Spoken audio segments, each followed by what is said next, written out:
She's a nigga. Basically, that's what she was on. Like, what's up, chat?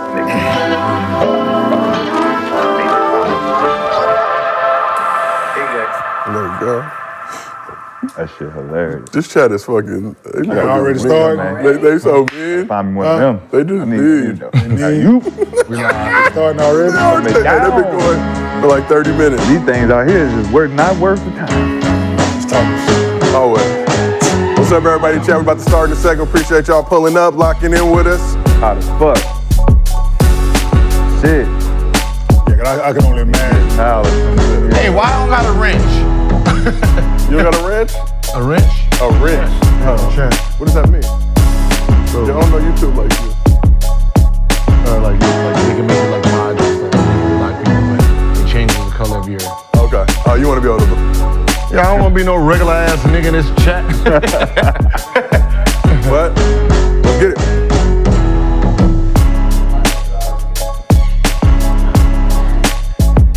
How high was your vertical? I don't honestly remember, bro. Oh, they didn't do it. Did it? You 2000. Yeah, I didn't do anything at the time. Yeah, they didn't do. But I didn't do anything. Agent Zero. Change the game. Put that respect on his name. Look, with the honor call for greatness, the chosen of few that carry the gift of genius, who do what they do, who possess finesse of blessed with desire, it's true. I'ma say it loud, none other than who? Some swear by Nikes, others love Adidas. Rappers be rocking crowds, I'd rather rock arenas. You may have a nice shop, you super set with the pill. Who made the zero famous? It's Gil.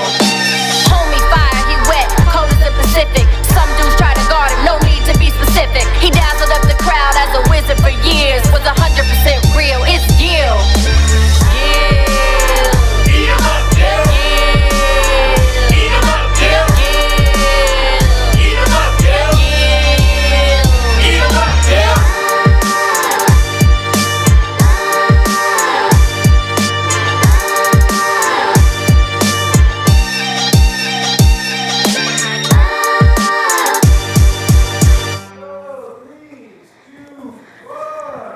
Welcome back to Gil's Arena, presented by Underdog Fantasy. Wednesday, back again. Another bag secured. I love it because right when the show starts, that means the check.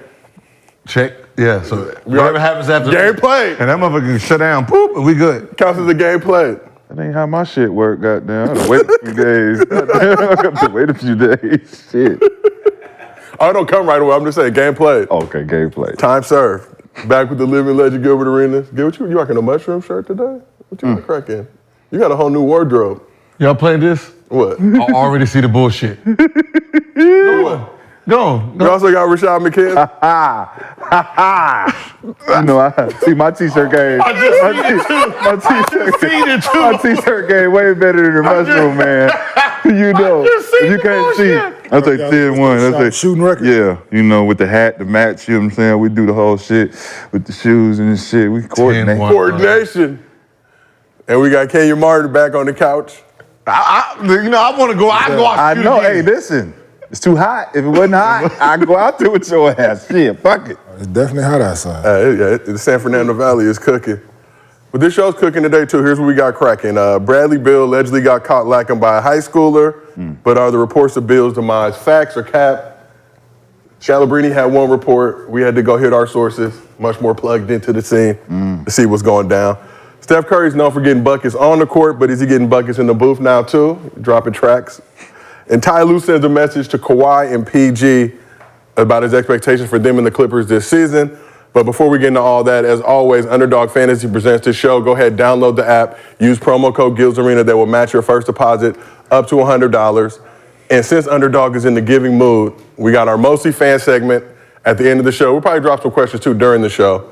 But Underdog, if you drop a Mostly Fans question, include your Underdog username, they're going to put $50 whole in your account for the free ski. So make sure you drop good questions. You can spam us. Don't be asking dumb shit like a lot of y'all do out there. We will not use it on the show. They be trying to clown me, Gil. I'm just a host. These are NBA players. I'm just a host. I set screens. That's it. I'd have loved you as a teammate. Hell yeah. Go ahead and give me the Dennis Rodman, nigga. You shoot it. Let me go get this rebound put back. Said it. Hey, straight boards. And as always, if you can't watch the show live with us, you can go ahead and get it on Spotify, Apple Podcasts, or wherever you get your podcast from. So let's get into it. Speaking of streaming bags, an adult film site offered Mark Jackson cool $1 million to do play-by-play for their live cam shows. They even suggested that Jackson use his catchphrase, grown man move. Damn. What's funny is we talked about this in the chat. Damn. 2 days ago. Yeah. How you was out there. Man. That's a grown man move right there. So Mark Jackson's a church-going man. Mama, there go that man. There go that mama, there go that man. I knew you guys would have fun with this. Mark Jackson, church-going man, so holy he tried to heal Steph Curry's ankle with oil. True story. True story. Holy oil. He used to be out on the streets preaching. I used to see him over at the outlets in Camarillo getting deep discounts. That's when I knew he was a wise man. Never paid full price. But can God let him off the hook for this bag just one time? Should Mark Jackson take the $1 million offer to do porno play-by-play?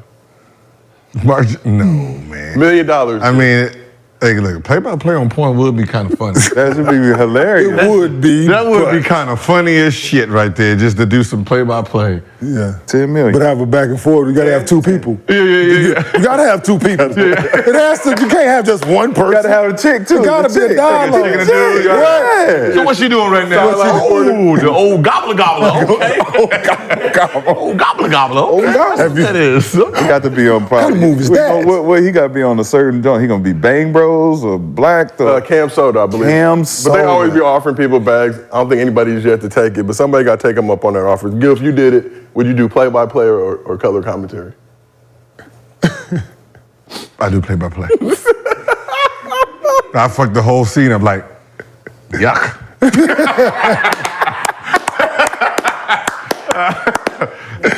Hand down, man. Yeah, that's how you fucking scene up. Yuck. I would love to see Mark Jackson in that situation. Somebody got to be the first, the Jackie Robinson, if you will, make the move from the NBA to porno. I'm not gonna lie. Oh man. I'll be the talent. You know what I'm saying? You ain't even see me when I put my leg up, B. You didn't even see me. I hit it with the Dougie. You know what I'm saying? You hitting it with the special move, y'all. Watch the rope off the top ropes, nigga. I'm coming off the top for sure. Every day we are one day closer to getting canceled. Every day. Today might be that day. Underdog, I know they're in the offices motherfucking us. Like, move on, please. Move on. But what's They probably say, move on. Next topic. They be in the back like this. Fuck it. What's the craziest job offer you've gotten? It was when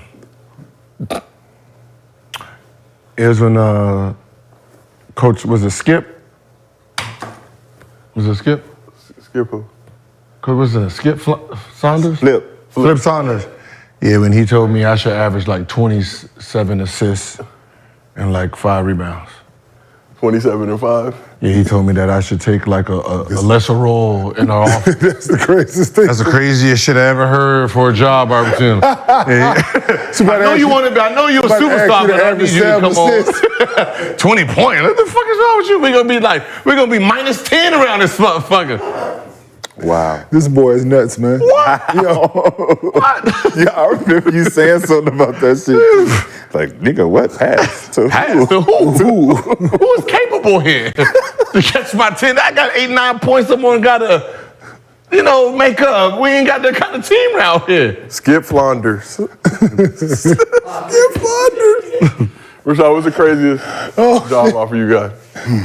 There's a random YouTuber offered me some money to go on a date with her.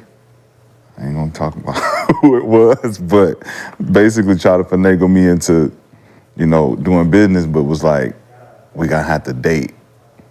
And we have to go on it. I'm like, so you paying, so what, do I look like an escort or some shit? What's going on? It was just a whole weird dynamic of her trying to just basically shoot her shot. If the bag was good, Gigolo you out, son. She was trying to gigolo me out, and I was like, but it wasn't enough. It wasn't enough. Not enough bag. Hey, fuck that. That's recent. That's like within the last 4 months. Yeah, that was definitely recent. See? That mean the stock is going up on the show. It's just you gotta get the bag up. Gotta get the bag. 5K better, baby. 5K. How many 5K for the evening? 23. For the evening. Okay. For the evening. That boyfriend experience. Yeah. Oh, good. Get your bag. Tax free. 2 hours max, you know what I'm saying?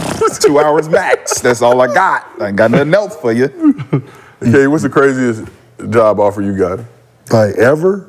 Ever in life?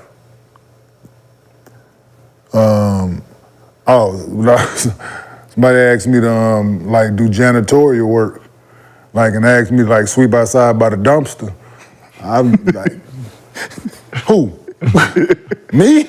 At this, like Kenyon, like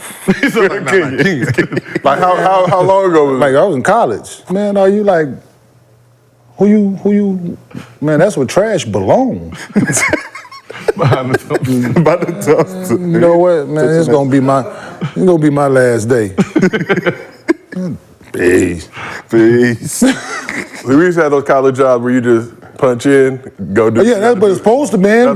That's what it's. Oh, he was trying Yeah, they were trying to make me do, and then another situation, like these people in Cincinnati crazy, man. Like they wanted us to, at this place, like put pallets back together that they stack stuff on. Mm-hmm. So there's a nail gun and like a crowbar. They wanted us to do it manually though. Like, man, you know what? It's gonna be my last day. I'm done. Yeah, I'm done. No, I'm not. Yeah, no, it's supposed to be a clock in and check situation. You're supposed to be in here like working like y'all pay them. Like I'm a student.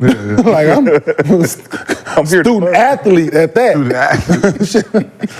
With emphasis on the athlete. Hooper. I never seen people pay money to go to class. No, hey. No, if you ever bought anything from IKEA, Yeah.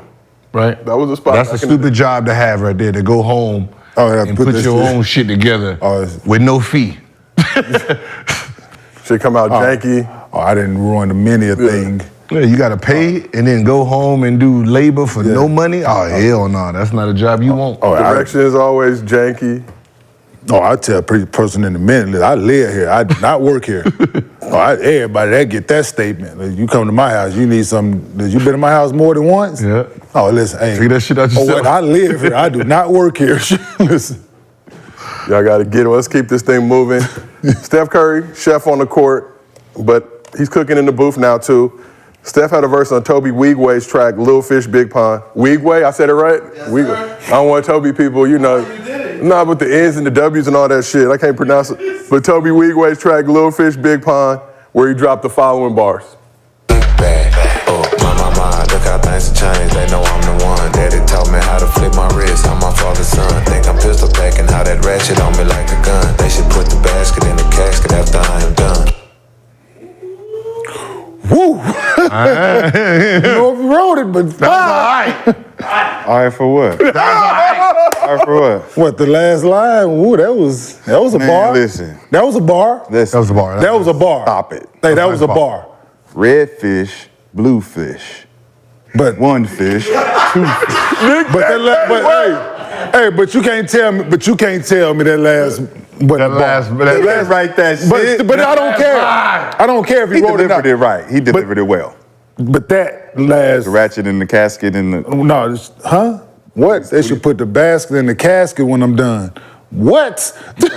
I prefer red fish, blue fish, one fish, two fish. I hear you. Feel me? What? You feel me, Chris? Hey, Chris Spencer, they need red fish. Hey, this man. They should put the basket in the casket when I'm done. Hey. Does it matter if he wrote it? There's gonna be so many hoopers. I like that. Hey, there's gonna be so many hoopers like, yo, when I'm done, put the basket in the casket. Absolutely. I want the rim in here, this motherfucker right here. I like that. Yeah, that's a bar. Yeah. Is he gonna That's be a shooting bar. in the casket? What Huh? you gonna be doing in the casket? I don't No, give a but fuck. Just put that motherfucker in there. He said put that, and not with him when he get done hooping. It might as well. I get cremated. Yeah. When he retired, put the basket in the casket. Entendres he's using. I got it. Not when he died. No late. Not when he died. Fool. I'm just saying, like, okay. Oh, the records and everything is Go ahead and say Yo, it. but I Red, like blue Toby, fish. though. red fish, blue fish, one fish. Motherfucker, Toby said, "Don't try God, don't try me." I throw these hands. Hey, I like that. Hey. Toby Wigway. What's his name? Toby. Wigway. All I just know, I had to say Toby it Maguire. for the show. I know the Spider-Man. Wigway. nigga. I don't know no Tobys. Yeah, Toby, I know Toby from the Roots. Toby from the Roots and Toby Maguire, Spider-Man. He said, "Yeah, I throw them hands. Don't try God, don't try me." Yeah, that's his name, Toby. Yeah. His real name? Toby Wigway. You know, that's just his rap boy. I'm a name pronouncing motherfucker. Toby. Good job. You was working on that, huh? I practice. Already. That's, I want to you pull up have on to. me. Cause you supposed to use the accent when you be doing this shit. Come on, man. You slacking off on your accents, G. You used to be on top of your accents, G. All right, look, the show's gaining more notoriety.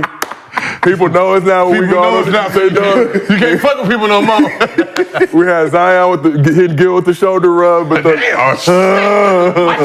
Watch out, nigga. elaborate.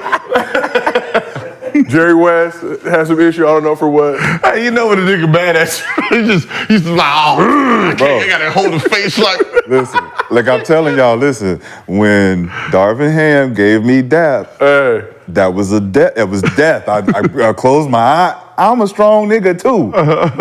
I'm not fucking with you. Leaving this nigga alone. Darvin was wrong. He was rolling around back and forth between Wayne and Encore, like Debo, LA. It was like, I didn't know he was that big. I was just like, yo, you's a big, swole, strong ass nigga, bro. What the fuck is wrong with what's you? up, Shaw? Relax. Relax, bro. I'm calling you bumpy. No more. That wasn't You know us. what? That shit was so funny. That wasn't us. That shit was What's in us? That was Bubba Dub. Bubba Dub definitely said it. Straight snitching. That was Bubba Dub. Definitely started. I just started saying it because it was funny, nigga. It was hilarious when you said It it. was hilarious. It was definitely was funny.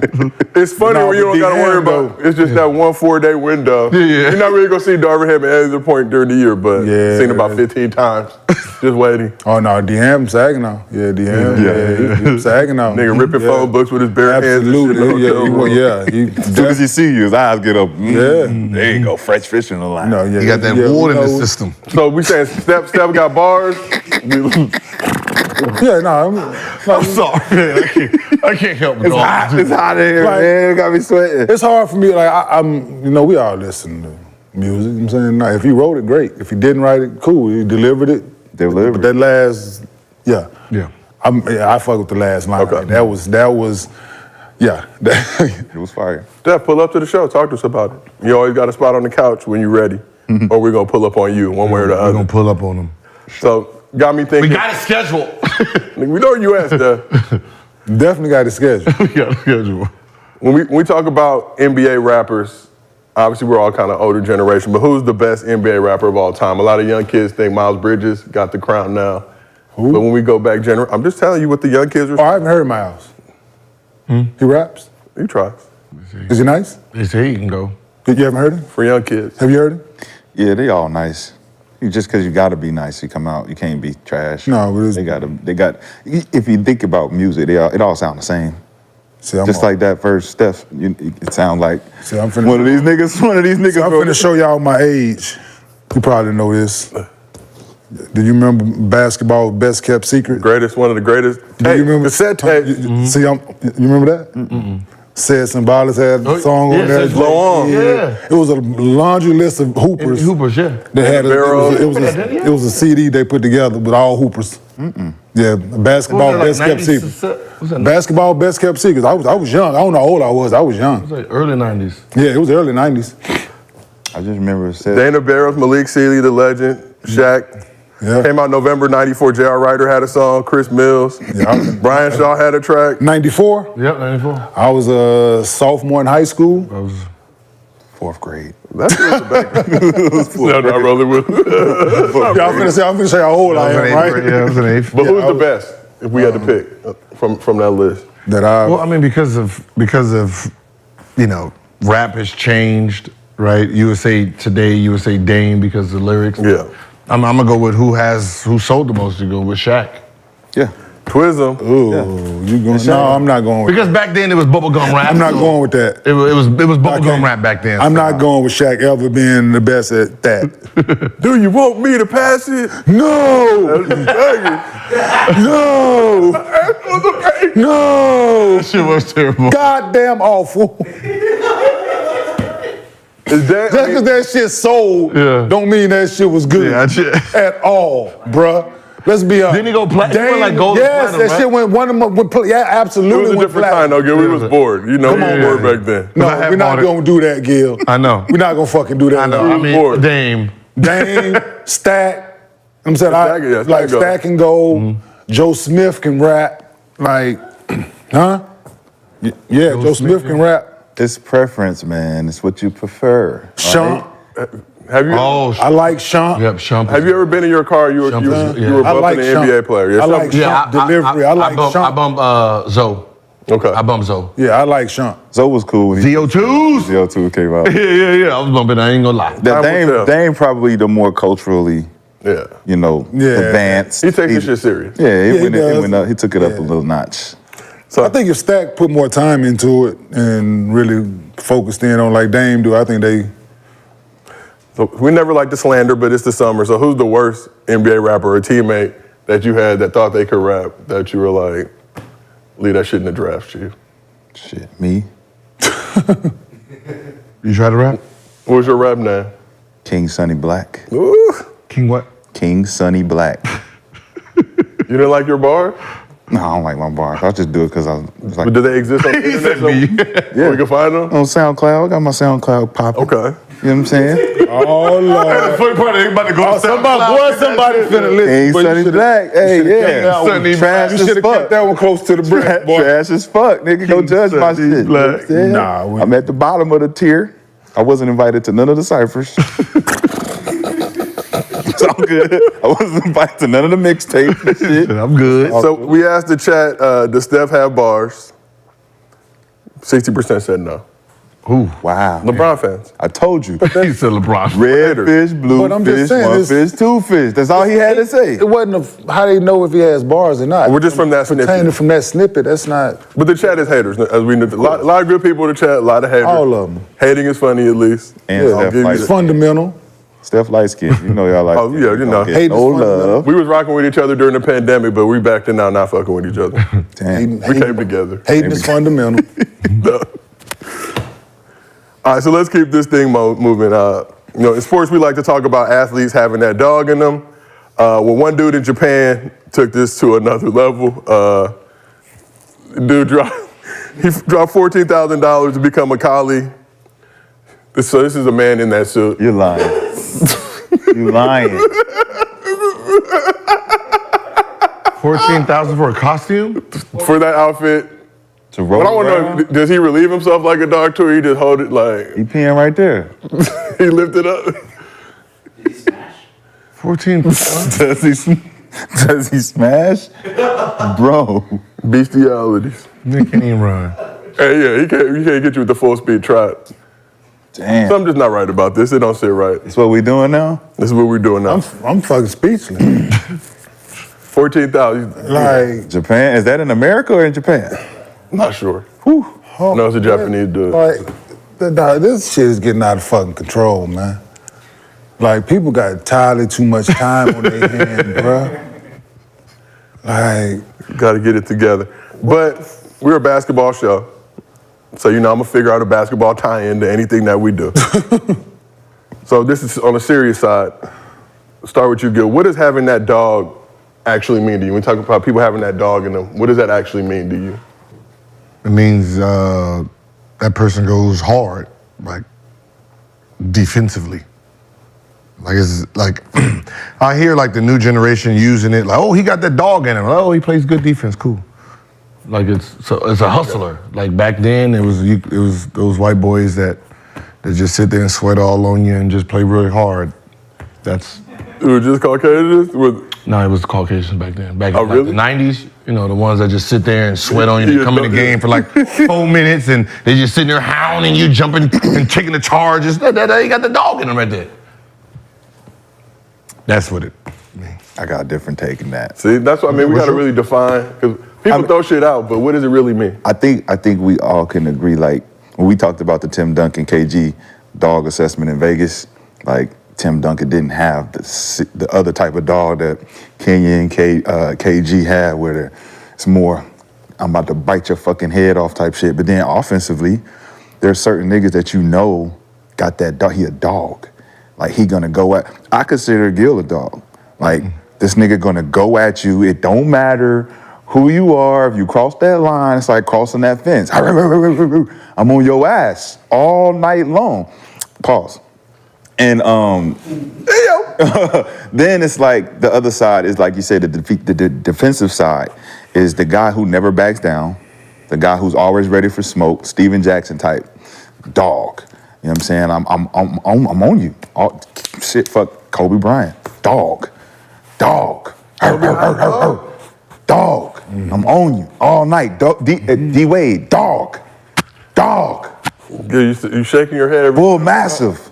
Dogs was considered the one side of the floor. The offensive players were like, he's in beast mode. He's a beast. Well, that's... It's like from Is it a tier level thing? No, because it's like tier. The I beast agree with niggas, Shad. beast. Yeah, but like I agree with you. Like, but I'm gonna say, Like, you was a dog. Pat but I Beverly's just- a dog. like, I those look- guys are dogs. but AI was a beast. No, but that's the same. Like a dog. Like, I'm gonna go at you on both sides of the ball. Like, I'm gonna attack. I'm gonna attack you on both sides of the ball. Yep. You know what I'm saying? Yeah. It's the same thing. He a beast. He a dog. It's the same. Yeah, but he a beast defensively. He a beast offensively. Yeah. He a But we dog. never. But no one Dan ever. Wallace Same is like a thing. beast. No, he's a dog. But Beast. So this, He's so, never beast. So I differ. No one. We've never used beast for nobody who's just a more of a defensive player. Well, that's Beast AI. Beast T-Mac. Defensively, like Ron Artest was a beast. Like He's a you dog. have- He's like a you have- beast. He's a dog. Like you don't use it that way. I'm saying you don't use it that way. Because I'm offensively minded. Yeah, so so- he's in but- beast mode. He's in beast mode. He's You beast can't be a dog offensively? Yes, you can. Yes. Yes, you Yes. can. Dog. Absolutely. Dogging him. So, but I just so you said Tim Duncan wasn't a what now? I said he was a different type of dog than you in Oh, case he's he a was. fucking Belgian Malinois. Won't sit there Compare. and don't- Wouldn't say nothing. don't I said the come same across the line and bite your goddamn He head will, off. that's the same shit that I said. If you cross the line, he'll still bite you, but he wasn't gonna Yeah, bark I at prefer you. that kind of a dog. Right.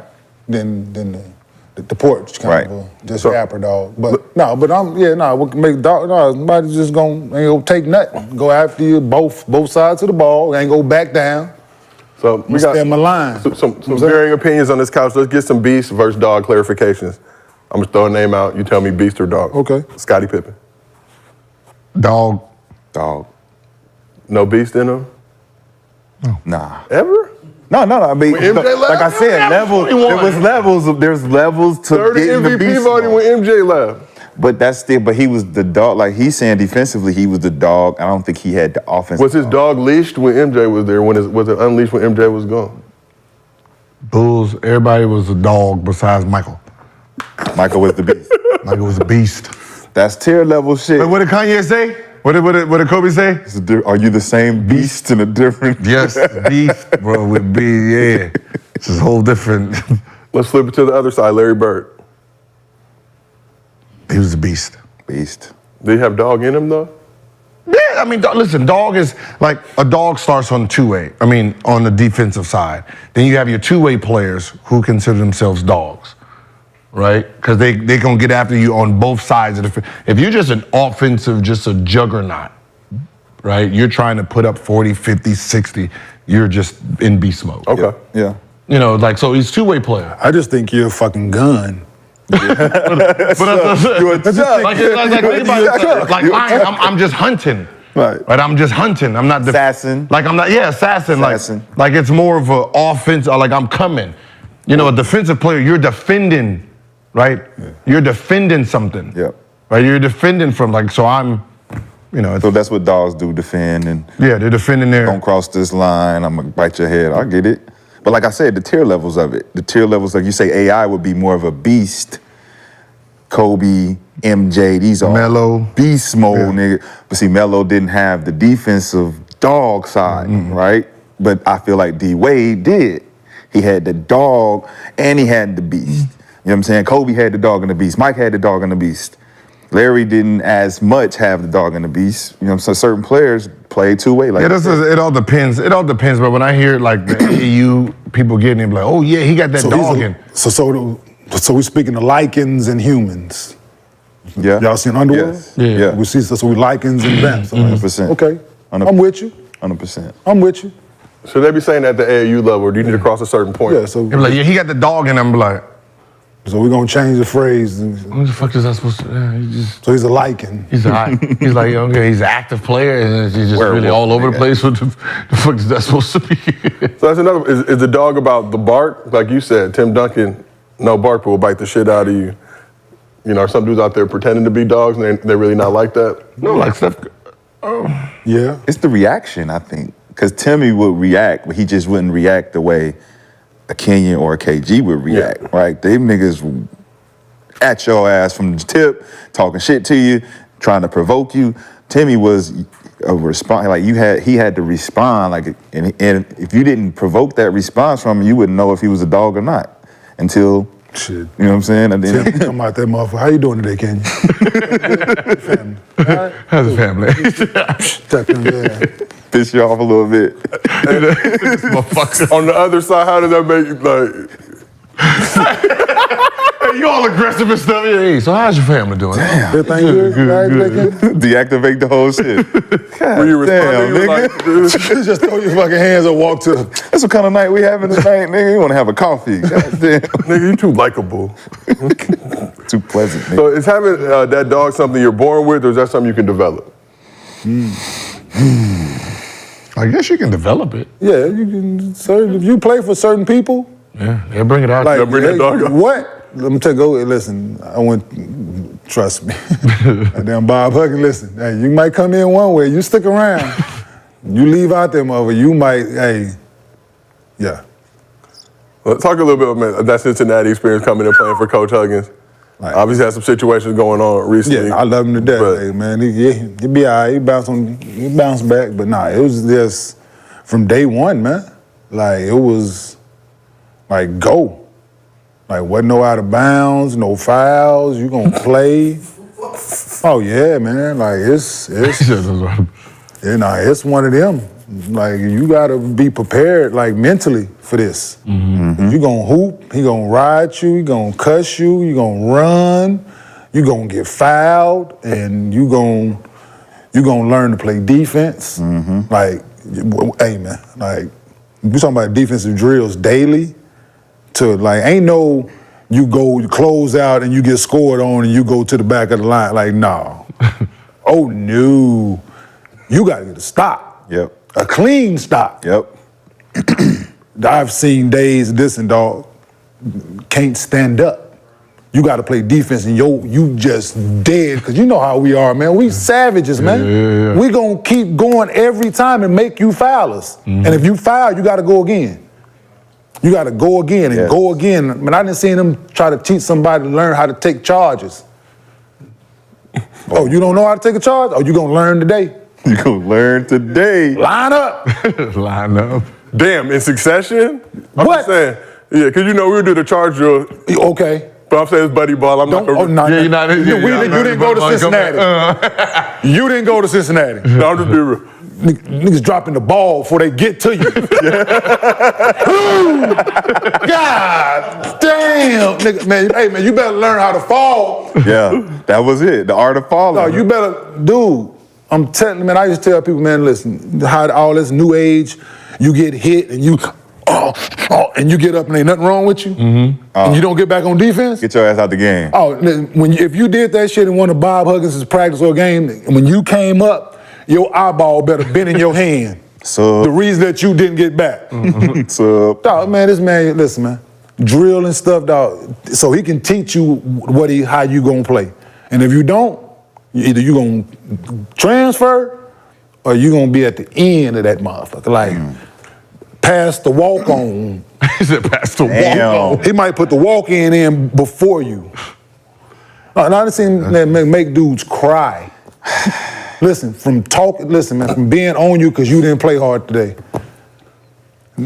Tears, like don't come out the dorm room the next day. Man, I'm not going to practice. I'm done, man. My parents on the way. But that's what Next makes a thing, good pull up coach. U-Haul to the parents then drove from sudden. Pull a U-Haul up, dog.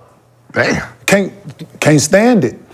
That's what make a good I know coach. Lou wasn't like that. Hell no. That nigga was likable. Like, That's why, hey, that's why them niggas didn't play no damn defense, nigga. I played defense in college. They no goddamn I defense. played defense in college. I shut down You everybody. played defense. I'm I talking shut about down the everybody. team. Y'all team didn't play no defense. You was the steals guy. You was always gambling. I was and locking shit. people down until my money in the NBA said otherwise. But that's the thing. When they with pay coach- me and say, "Oh, you's an offensive player." Thank you. But what made Thank you kindly. two sides to that thing? Yeah. Thank you kindly. But look, though, it's like the challenging. Like what he's saying is like when the coach challenges you, that's what makes good coaches to be able to challenge you. And to your point earlier, you were talking about Melo, right? I beg to differ with people that say Melo can't defend, Oh, he can. but I've seen him take the challenge and guard guys. You know what I'm saying? Look, but if you ask Melo to drop low, if he's supposed to be the low man right here, chances are Melo might not be there. Unless I yell, hey, yo, you you low. Yeah, right. You gotta Oh, tell him. shit, okay. You gotta tell him. Yeah. He's like, "Oh shit." Yeah, you know what I'm saying? Yeah, but I didn't see him. We come out the time, he like, no, I got Bean. I'm on it. I'm like, no, I got him. I'm like, nigga, you got 2 fouls. I don't care, I got him. Yeah. Come out, I got Bron. I'm like, dude, chill. Right. You know what I'm saying? Nah, let me do what I do and you. No, he want to take the challenge. And he out there like, I didn't see him do it. You know what I'm saying? That's it. So when people say that he can't, like, nah, I've always said, when it come down to it in the playoffs and all that, no, that boy showed up, man, on that side of the ball. You know what I'm saying? Like, and he's good. Like, I like, dude, you gotta chill, bruh. Like, they let you get away with murder out here. Yeah. But that's what make the player though, the challenge. Yeah, That's what make the dog is like the defensive challenge and the offensive aggression. How offensively aggressive can you be and how defensively aggressive can you be? And the coaches understanding how far to push that player. How far can you push him and challenge him? Like Bob Huggins was always the one we respected because we seen what he did with y'all. Like growing up, me going to Carolina, I took a step back in that challenge because I wanted that type of atmosphere. I wanted the coach to challenge me to the extent they trusted us on the floor without having to say shit to us, right? Where we played hard enough in practice where when we went out there, it was cake, it was breezy. But we played with the Roy Williams system, the Carolina system, which was kind of like the fake deny. We push out with our pressure. We really wasn't playing defense because we really didn't have to. But when it came to challenging, I came from a different community of energy, right? My dad raised me differently. So the niggas I was around at Carolina, they didn't have that challenge. So it was tougher to get, like, for them to take the thrashings from the coach being harsh and aggressive and all that type of shit. Like if the Carolina guys that I played with got coached by Huggins, them niggas would have transferred. Oh, yeah. Niggas would have transferred, 100%. 100% because they're not cut from that cloth for understanding that he's coaching you and challenging you to a certain extent. And you got to accept the challenge, rise to the occasion, and deliver. And a lot of players, like you say nowadays, don't do that. They don't really know how to accept that challenge and they take it personal. Then they ready to jump ship. And that's what we seeing in the NBA. Yeah. Motherfuckers, old school coaches trying to coach them a certain way that we all are accustomed to, which is challenging you, seeing how you're gonna respond to that challenge. These motherfuckers cradle in, oh, I don't like this coach, man.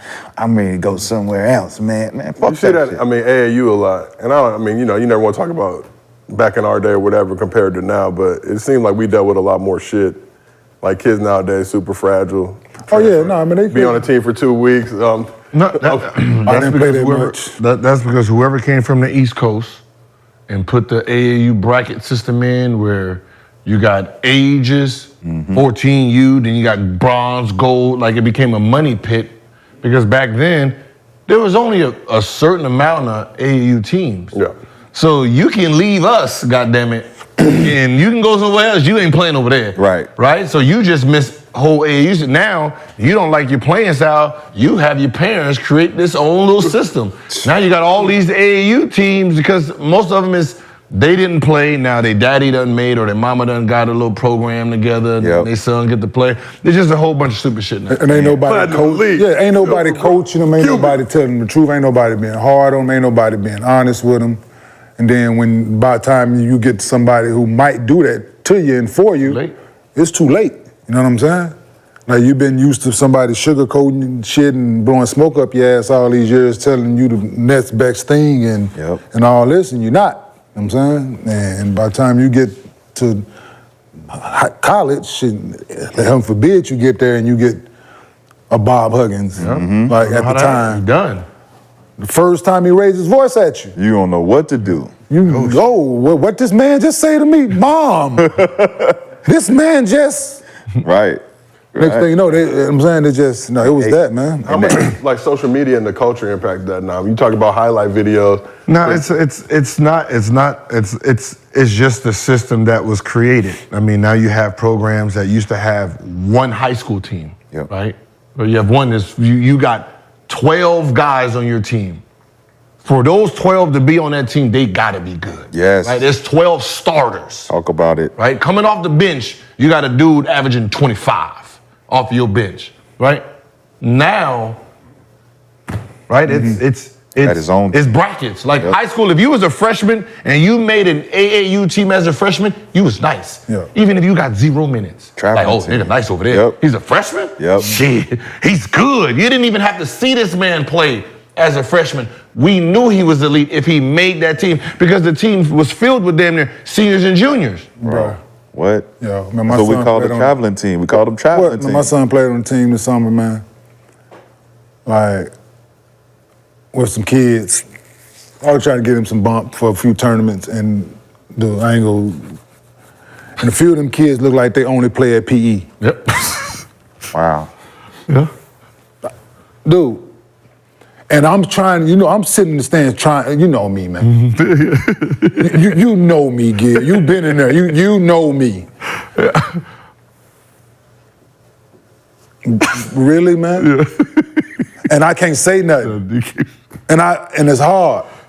So I told my son, listen, on this team, you shoot it every time, bro. Like when I say every, if you pass, I'm gonna be mad. Like, cause you gotta be honest, like, dude, what is it? And I go to the people running the program, like, really? Like, this is what y'all doing? Yeah. What you talking about? Come on, really, let's sit down and watch this game together.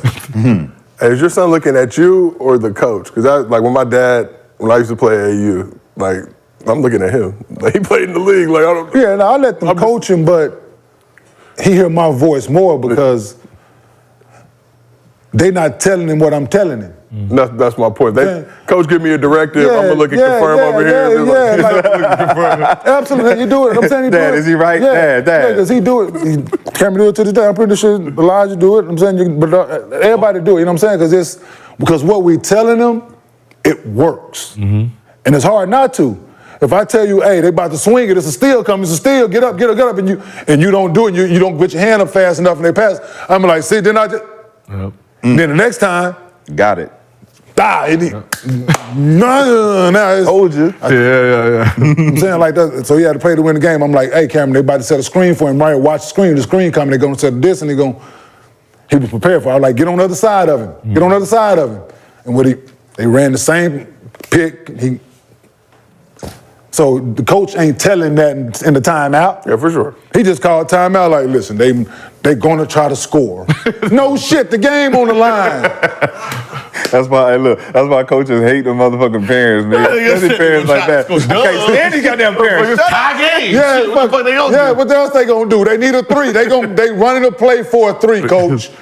But if you talk about the parents, because you hear that shit every gym you go to, but it's the parents. So my thing is like, are you knowledgeable as a parent, right? Yeah. Who'd you hoop for? What's your highest level of basketball experience? I had a ref tell me that shit before he turned around. I yelled something to him, you need to learn the game.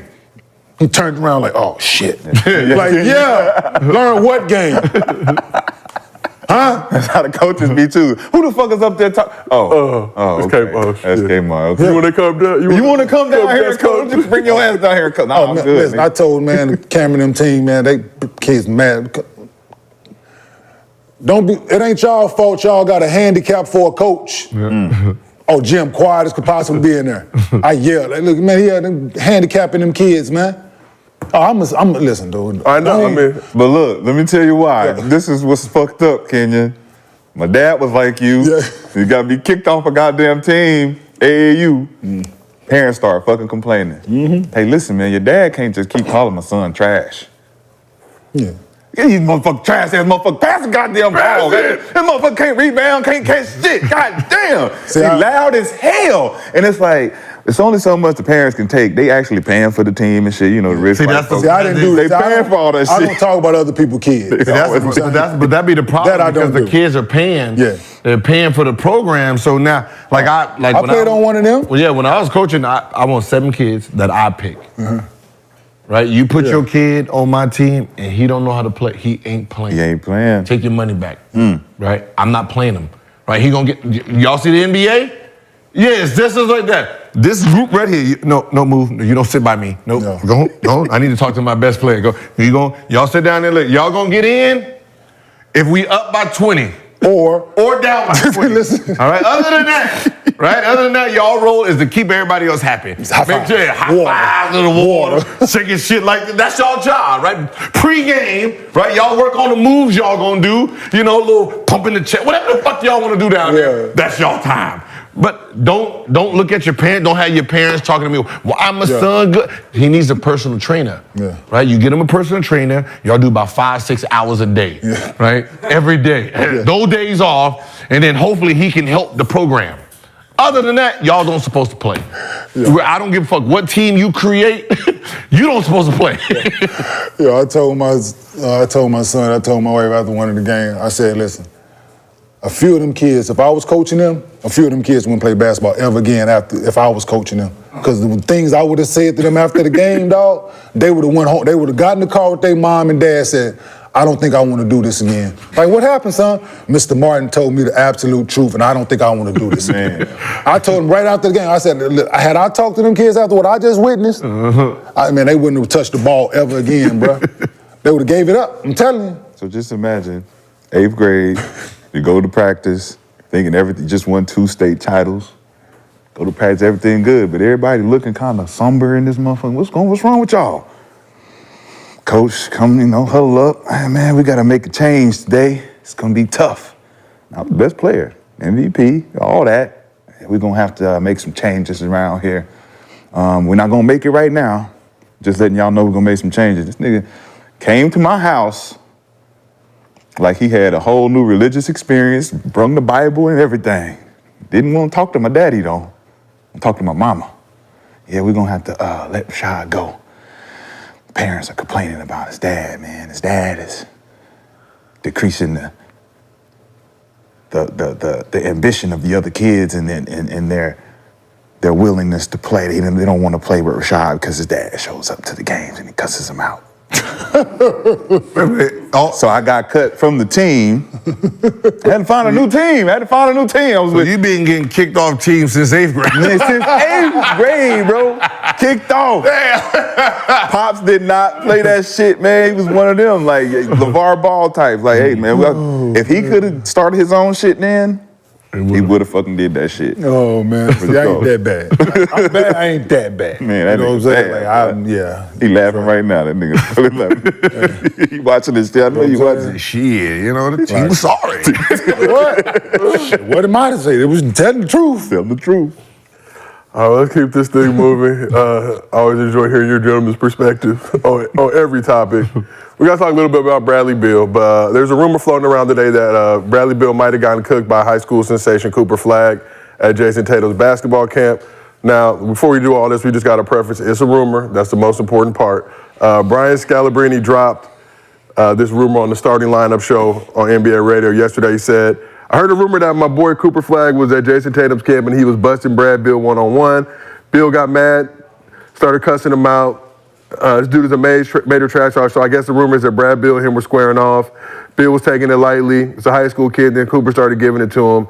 And I guess the rumor is Cooper started talking trash and Bradley Beal got mad, really mad. The motherfucker said rumor about 16, 17 times. So like we said, and Scalabrini went to SC, so you know they be lying. Same school as OJ. I was trying to. I hit Jason Tatum up to see if it was true. He ain't hit me back yet. Yeah. But it's Scal. Scal got a, you know. SC, for OJ. He's what they call him, the white mamba. Damn. We call Scal the white mamba. He's got to vouch for his other just white guys that's coming up with talent. It's important to know we got put Scalabrini and OJ in the same sentence. USC. Just saying, that's what that. When you step foot on that campus, that's the mentality that you have. Damn. Just kidding. Just kidding. Oh shit. But you know, we had our St. Louis source check with some people who were knowledgeable, saying that it's being exaggerated. We're still gathering more information. But shout out to Cooper Flagg. Has a bright future. Has Negro tendencies. Wait, hold on. Did you Say hit that the again. You said it's exaggerated, but We're gathering more information. You wait for Jason Tatum to hit you back. Mm-hmm. What if Jason Tatum hit you back like, nah, Gil, it really happened, dog. You ain't heard it from me though. Oh, he gonna hear it because Gil. You know, I'm gonna say it like. But I mean, at the end of the day, like He's 16, Gil.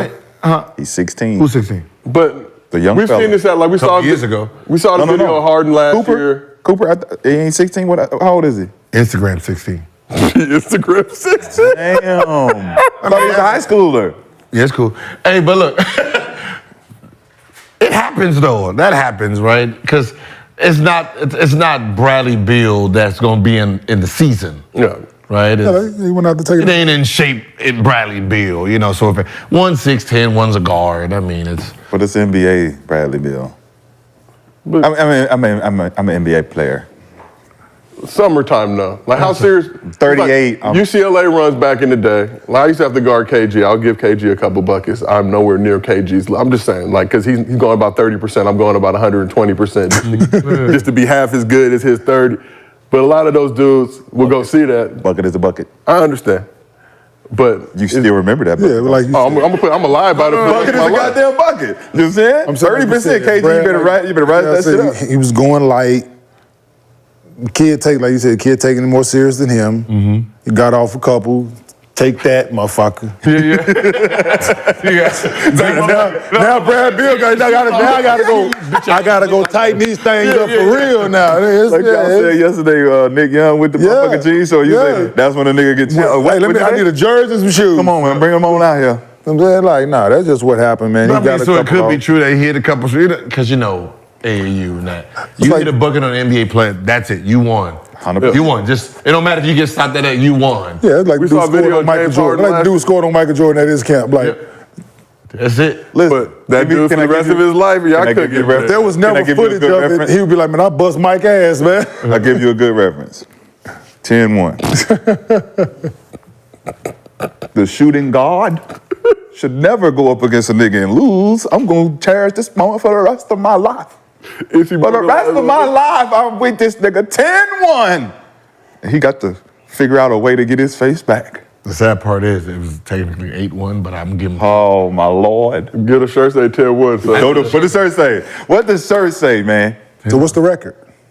1-0.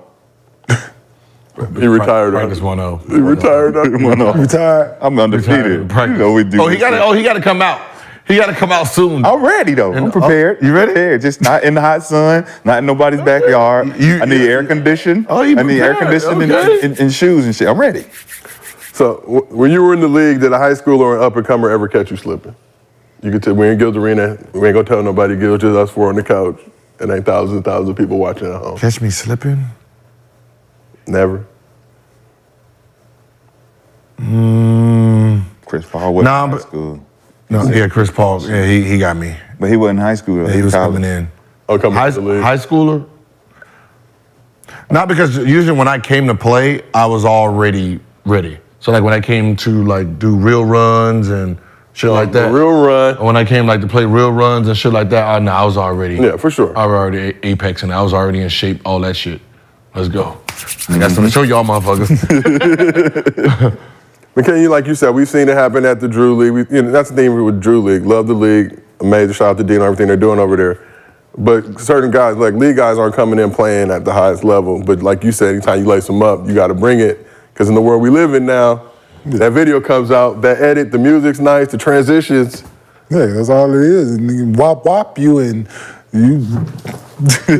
Now you mad. Yeah, now you you know mad. what I'm saying? Or you don't jump as high. Somebody go up the dunk. Now he didn't put you in the rim. Like, nah. See that? I'm going to bedtime. Give me that shit. But it's weird. Right now is the perfect time. This is like, you're not getting an NBA player that's in November, December, January. That's not the guy you playing against right now, right? This dude is just trying to get his feel in, right? September. I've been working on this move. Yeah, September he's going to be getting ready for training camp. So the guy you're talking about and you're busting it, that's not a guy that you watch on TV, right? This is like the worst of who he's going to be, right? Last month, this month, right? He's been just training on certain things. He ain't really in full throttle yet. I don't give a fuck about none of that shit if I'm Cooper and them niggas. I know, of course. That's the point. That Hey, fuck it. there's not going to be a lot of context no matter what happens. And like I said, we heard from sources that it did not happen to refute Brian Scalabrine, Trojan. No, for being full. I'm pretty sure he got a bucket all. I mean, he's 6'10", he's been playing AU all summer. I'm pretty sure, all right, what's that, what you got? Jab, pump fake, go, dunk. I'm pretty sure that happened. But that was like last year at Rico's run. I think Harden, somebody got a bucket on Harden, and the narrative became Harden was getting cooked in the run. And then you talk to Earl and Rico's like, huh? Jordan Crawford made a whole career of dunking on LeBron at LeBron's camp. Never happened. Boom. Bam. Yeah. Dunk on his ass. Never seen the tape. Definitely seen the tape. Definitely seen the tape. Definitely. They definitely released the tape. They definitely showed that shit. And it was like, hey, boom, got him. Young fella was a bucket, though. He was a bucket. Oh, he was a bucket. But that's what got the attention on him being a bucket. It was like, I dunked on LeBron when I was in high school. Nigga, what's up? The fact they made that tape disappear. They disappeared I love quick. LeBron. LeBron was in Cleveland. He said, that's some straight mafia shit. out of here, nigga. What y'all doing? Better not scrub from the internet. But I was gonna say, have you seen a high schooler privately bust an NBA player's ass during your time? Or like young college guy, like you used to play at the Jordan camp, right? Didn't that Wemby dude bust Rudy Gobert's ass? Yeah. Does that count? Yeah. It does? Counts. Sock I break glue. heard they said Austin Rivers, a.k.a. Andrew Tate, younger brother, I heard he was busting I don't know if it was Paul Pierce. Remember KG was telling the story? Yeah. He was telling a story about Austin was up there and he was playing everybody one-on-one, beat Kedrick,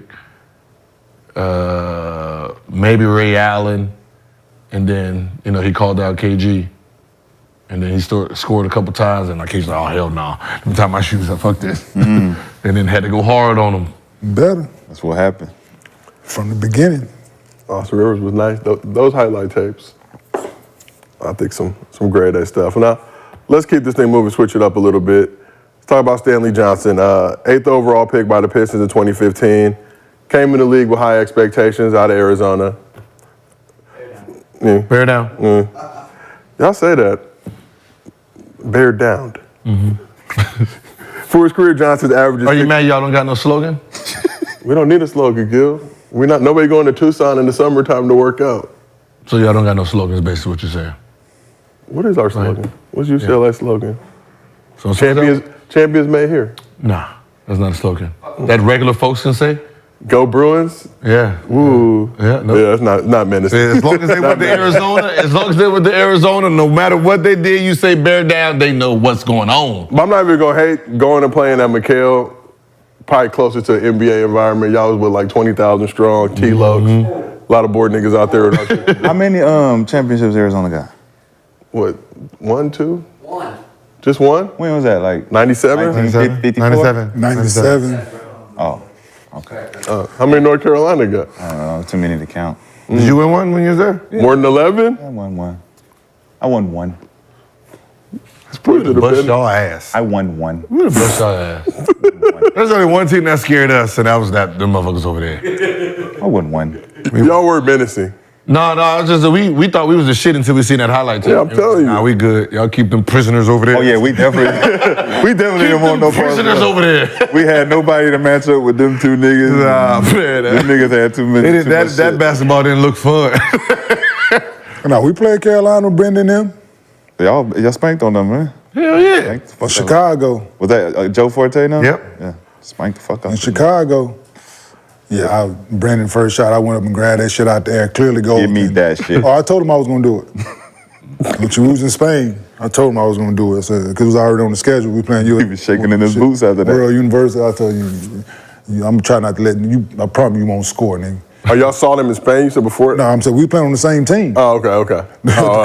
World University game. Oh, okay. You know what I'm saying? He was on the team, and I'm talking shit. It was already on the schedule. We was gonna play him. Yeah. With the grade 8 shootout in Chicago. Yeah, he went up, I grabbed it right out there. Got that shit. Go to him. Yeah. UNC 6 national championships. Oh, you got it? Not near 11, but Yeah. More than one, though. One is so close to none. What time is it? But let's talk to What? back to Stanley Johnson. For his career, he's averaging 6 points, 3 rebounds, close to 2 assists. But when asked if he was a bust, he offered this perspective. A bust? I don't know, right? Like, I'm sorry that you guys traded me for a player who never played. Bust means you didn't try. Bust means, like, you didn't do shit. A bust is quitting to me. Was I a bust, meaning did I do my expectation for the Pistons? Hell no. And I'm not okay with that, meaning, like, I want to fix that too. But I did my best. Like, I tried, you know what I'm saying? And to say, like, a bust is not trying. Like, understand, like, my first year, I didn't have to show up my first year. I didn't have to be at the first training camp. My mom died 15 days before that training camp started. I didn't have to be there at all. Let's be honest. So, like, I gave my heart and soul and tried my best. Yes, I was dumb. Yes, I made mistakes. But a bust, you call me a bust, then we're gonna have a long line of bust in this bitch. No, he's right. There's a long line. Absolutely. No, there's a long line of busts. He's a fellow Arizonan. And I'm just saying, I mean, that's one thing he was right about. That's I own it. I was a part of the You bus. feel like you're a bust? 100%. What is a bust Because mean? listen. It's not. It's the expectation that people have for you, for your talent, and the potential that you're supposed to produce. Every single player who's considered a bust, coming from Stephen A. Smith's definition, is the expectation, whether you go number one, whether you slip. When you come out of college, if you was predicted to be this guy and you didn't pan out to be that, the definition is considering you to be a bust. You did not pan out. Stephen A. Smith didn't come up with the bust. Who came up with it before him? Don't know. Exactly. It wasn't Smith. No, so he's never said, he's never called nobody a Yeah, bust. he did. He came on TV and said that shit. When? Before the 2001 draft, I think. He wasn't even in the NBA in 2001 draft. Who wasn't? Stephen A. Smith. Yeah, he was covering the Philly. He was covering Philly as a beat writer. But he was coming on ESPN sporadically. 2005. Might have been Fox Sports. No. It was 2002 during AI's run. He was Fox Sports, so he used to work my pops back early in those things. And his whole thing was the Sixers was going to win the game in that champion in the finals. They won, and then that propelled him. But it was when Kwame got drafted. Before Kwame got drafted, it was when they was allowing all of these high schoolers to come out, and it coined that just because of the expectation of what you had not going to college.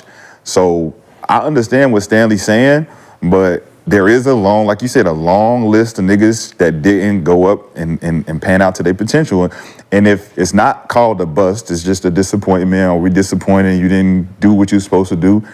And I feel like to own up to it, I did average 15, but that's not my potential level. I didn't reach my potential. I didn't, take advantages of the things that was supposed to be taken advantage of, and shit. I didn't get a second chance to try to do that shit. Stanley, he had chances to prove that he could do shit. What pick was he? Hey. And he was a high school phenom. The hype around him in high school. Man, listen, I was the number one pick. I made one All-Star team. Everybody else number one picks besides like Ola with Candy and like made more All-Star teams than I have. I don't look at my shit as I was the number one pick. Y'all can kiss me dead in my ass, bro. You got hurt though. Yeah, but still, I had one injuries. One of the biggest injuries we've ever seen. But I had injuries, all that shit throughout my career. But still, what I did for my teams, night in, night out, could nobody else fucking do. You couldn't be considered a bust then. Because on paper, I averaged 12 for my career, 13 for my career. You know what I'm saying? You look at that shit. Then Kenyon was a bust. Number one pick. He should have averaged. But that could be this. That could be, but I know what the fuck I did. You ask motherfuckers, the teams I played on, could we win and do what we did without Kenyon? No. So therefore, the people that's saying these opinions about Bus ain't never fucking played. Who you played with, though? But it's like who you played with. Yeah. It's like you played with Yeah, motherfuckers who did things where you didn't have to do as much. And on the days they wasn't there, on the days they wasn't there, you killed. So you can't be you couldn't be a real Bus. But I was the number one pick. But what is his skill? You know what I'm saying? He was defensive, you know what I'm saying? He was a slasher. You know what I'm saying? Coming out of high school, he was supposed to be one of those guys. Okay, so like Tyson Chandler, right? Right? Yeah.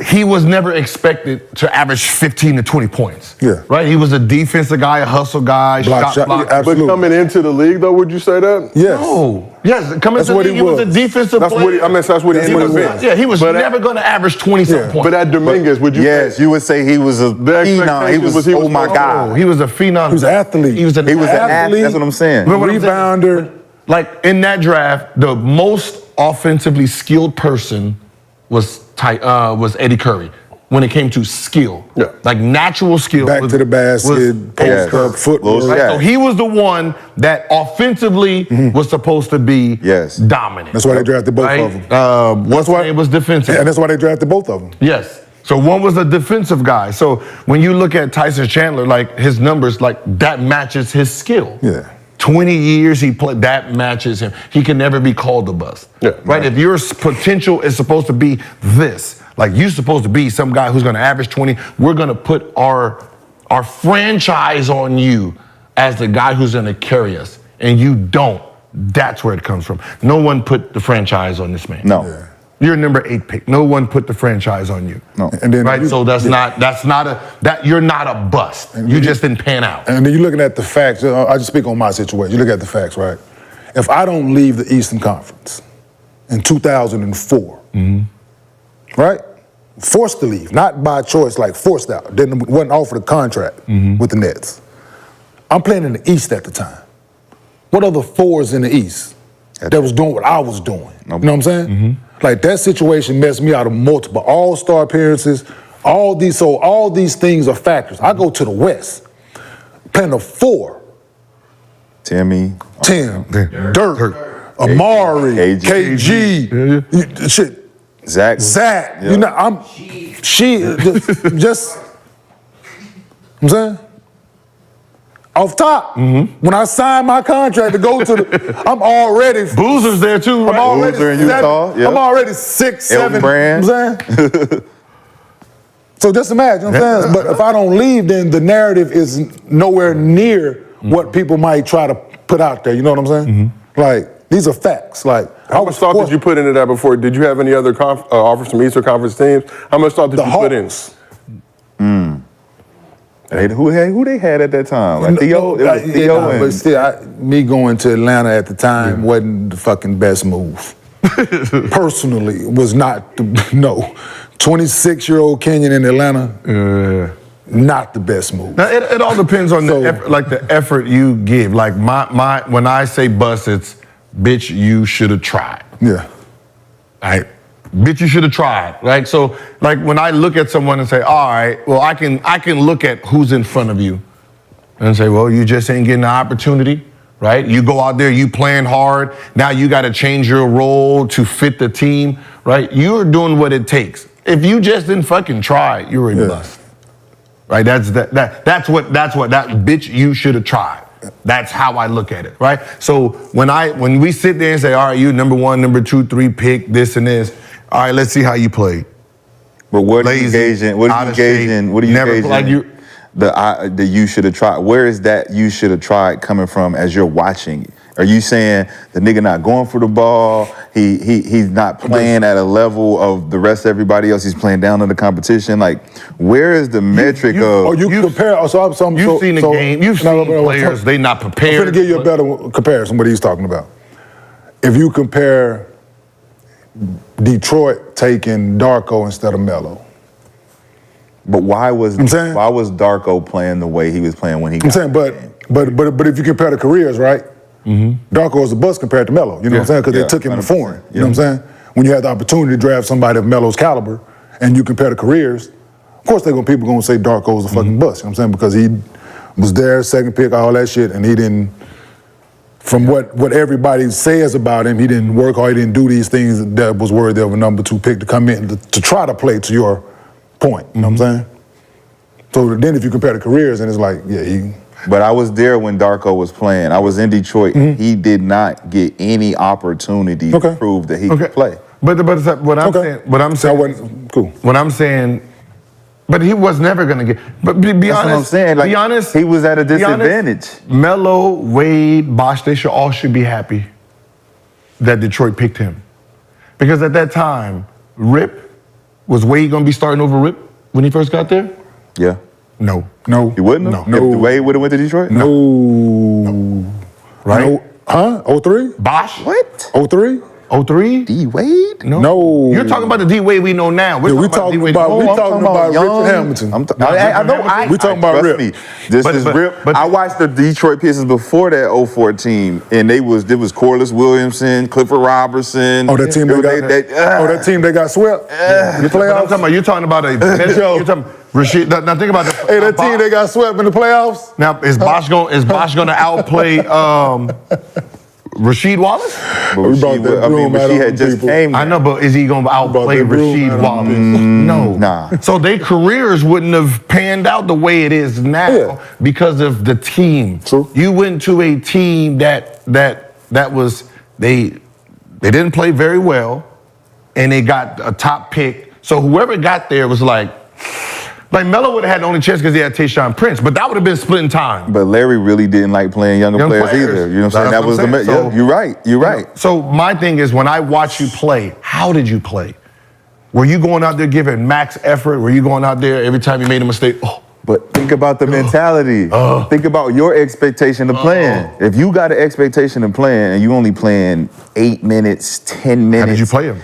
Exactly, but your mentality of knowing you expecting to play minutes where you can get comfortable, but then you don't, and you already creating resentment of the coach and the players, and you over there. I remember partying with Darko. He's just like, I don't fucking play. I don't give a fuck. I'm gonna get fucking trash tonight. But it become a bust then. That's what I'm saying. But his mentality wasn't that in the beginning. No. It wasn't. It became that over time after you see that I'm not gonna play because I got these. I got Ben Wallace. I got Antonio McDyess, and I got fucking Rasheed Wallace in front of. There's no chance of me playing. No chance. But that's what I'm saying. I can't respect it because I was a 15th player. 31. I don't supposed to play. I have Larry Hughes, Mookie Blaylock. I got I had another kid who got drafted, Dean Oliver. I have Bobby Sura, right? Jason Richardson. I have no chance of fucking playing, right? You give me 2 minutes, I'm taking 5 shots. That was a different mentality. I'm taking 5 shots. Mentality, though. People are like, how you take 5 shots? Easy foul. Easy.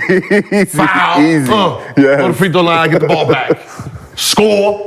Foul. Oh, my bad, coach. Right. What you gonna do? Some of y'all niggas got on ice. Like, so I'm like fake hustle. Yeah, I got 2 minutes. I got 2 minutes. The 2 minutes turned into 4 minutes. 4 minutes turned into 8 minutes. We built different, right? Yeah. So, but that's what I'm saying. So I can't accept that you sit in the middle. I ain't gonna never get in. They gotta blow somebody out. I need to be prepared when I get the minute. All I can do is my part. I can't sit there and say, well, until you give me some time. Well, I gave you 2 minutes here. I gave you 4 minutes here. I gave you 8 minutes here. What'd you do with it? Well, shit, that ain't enough. Nah. That's why I've seen it. Inspiration. I've seen it. I remember I'm sitting here, dude. It's the funniest shit ever, though. But first of all, we got the Gatorade bottle. He done already took, so it's 2 beers per Gatorade bottle, right? Right. So we in the fourth quarter. So he on 8. So he done. He just sitting there drunk in the motherfucker, right? And he talking shit about Antoine not guarding T-Mac, right? So T-Mac doing the same fucking move. He gonna post up, right? And then if we quarter front, he gonna get the double back screen, come out the other side, hit the jumper, right? So see, this motherfucker, they paying him the max. He can same move, watch. Front, back screen, boom, hit him. See, if that was me, I wouldn't even front. I'ma just let him catch. He gonna try to do a little spit. So he's talking all this big shit, right? Drunk to the mother. Coach subs his ass in. You said 8 beers. Go get him, right? We were like, oh shit, this nigga about to stop this shit, that nigga, right? T-back post up, quarter front, took off, boop, boop. Son, get your drunk ass out of here, but right there, it let me know, like, yo, they gonna make an example. So I gotta be ready, and that's when I really start engaging. So when I say, yo, you're creating your bus. You're following the narrative that someone's trying to give you. Right? So I can't say they didn't give you the opportunity, because I can look at your stats and say, oh, you got 6 minutes here, you got 8 minutes here, you got 5 minutes here. What did you do? That's what I'm saying. You built differently. I'm built differently. Certain niggas that took those opportunities. I knew that learning from a nigga that taught me, not necessarily you, but similar guys was like, Shy, when you get in the fucking game, don't take these minutes for granted. Because I used to, my first 20 games, I wasn't playing till the end of the game. And I used to be like, man, fuck this shit and passing the ball. And until I said, I don't give a fuck about 1 minute, 2 minutes. I'm getting 3, 4, 5 shots. I'm not passing to none of y'all niggas. I'm about to show at least I can score this bitch. And then I started bringing the team back casually when I came in. We down 20. Next thing you know, we come out of the game, we down 10. Yep. I started seeing the value in that. But these guys that we talking about didn't have that mentality then because of the type of guys that was in front of them. They wasn't thinking, man, I got 2 minutes. Them niggas like, man, fuck this. Give me 2 minutes. I'm about to go party. I can't wait. I got bottles waiting. But then that's what I'm saying. So when we ask the question, when someone says, yo, that's a bust, we know what the mentality was. Yep. Right? So we can't protect you if you gave up on yourself. Gave up. That's it. That's what a bust is. If a coach says, hey, we down 30, and I'm sitting there like, oh, we're about to leave. And coach be like, yo, sub. And you look up this, 30 seconds? And you be like, I'm good. Nigga, I got 30 seconds. One shot of watch this shit. Go in that motherfucker, foul, shit, shit. I'm gonna get my shot off, like shit, what the fuck? What the fuck I supposed to do? Now you put me in the game, when I got in the game 0-0. 0-0. That's why I don't believe in sportsmanlike conduct. Fuck whoever came up with it, fuck you. Yep. Fuck you. There's people who's coming in the game that's wishing for these 3-4 minutes, and you talking about they should hold the bucket. No. Shut the fuck up. No. I was one of them niggas. That's 3 minutes left in the game, man. I'm trying to get more minutes. I don't give a fuck what that score is. 10 points. You trying to score on me, I'm trying to score on you. 100%. If it's okay to be down 20 and go quick offense, then it should be okay for the offense who's up 20 to keep pounding on that ass. Man. Pause. Woo. Major, right? Major. I'm saying, like imagine you in a game, you up 20, and I come in, I'm like, oh shit. And I'm sitting here trying to score, and then you get the ball, and like, nope, you got to pass. And I come back down there and come and score on you. So eventually you're gonna be like, oh, fuck that. Hey, swing it. Swing that bitch over here. Motherfucker. and that's Swing off that bitch. For sure. I'm with you. I don't. Listen. I'm leaving that. But that's what you should have been stopping me. Yeah, if he thinks himself as a bust, then that means that's inside your own effort. Then that means you know you really didn't. But let me take that shit back then. I can't consider myself no goddamn bust then, because I was a maximum effort 100% of the time. Let's I give a fuck. You didn't play that much your rookie year early on. We had Cam Thomas on the show last week briefly. You said at times you were depressed, mentally, physically gave up. So how hard is it? And Kenyon obviously came in number 1. You was playing like 34 minutes a game, so you was getting that. I'm just saying, you was getting that opportunity. You was getting that opportunity. This ain't part of it. Yeah, no, but how hard is it to make that transition from being the man in college to now being a rookie and having to get DMPs, having to sit on the bench? Because I didn't play that much in college, so you sit on that motherfucking bench for a good hour and a half, 2 hours, and now legs start atrophying and all that other shit. You're not warm. You got to go out there and try and perform. Like, how hard is it making that transition? No, listen. It's when you're coming into the NBA, you're trying to take someone's job, someone's minutes, right? Like your teammates, but really you're independent. Yeah, your coworkers. Right? Yeah. You're coworkers, bro. No, listen. We're on the team, but we're fucking coworkers, bro. We earn the fucking paycheck. Your check don't include me on it. Yep. And vice versa. Yep. Right. Go ahead, sorry. Yeah, so that's real shit. So when you're in training camp, it's 20-something individuals trying to go for these spots, right? So when you're sitting there day in and day out practicing, sometimes you don't even get to practice because the person that's in front of you still trying to get some more minutes, right? Especially at the beginning of the season, and you sitting on the bench knowing you can contribute, even if you're ready or not ready, mentally it starts weighing in on you, right? It is the hard. Like I'm really depressed. Like I'm sitting there like, yo, like, do I even belong here? Like you're watching talent just unreal, right? Like warm-up line, you seeing shit that you can't even think of doing, right? You're like, damn. And then he go sit on the bench like, damn. Motherfucker sitting there doing all kind of shit. And then he go sit on the bench like, damn, like I can't even. It's hard. It's a rude awakening. It's the first rude awakening of reality. This is the apex of your sport. And you got to try to figure out how to crack it. And it's not like I was mentally strong and I broke. Yes. I broke. I caught, hey, man, can I come back to college, man? Where's that NBA that was in Summer League? Where them niggas at? Where they at? Where that Summer League NBA? I was ready for them.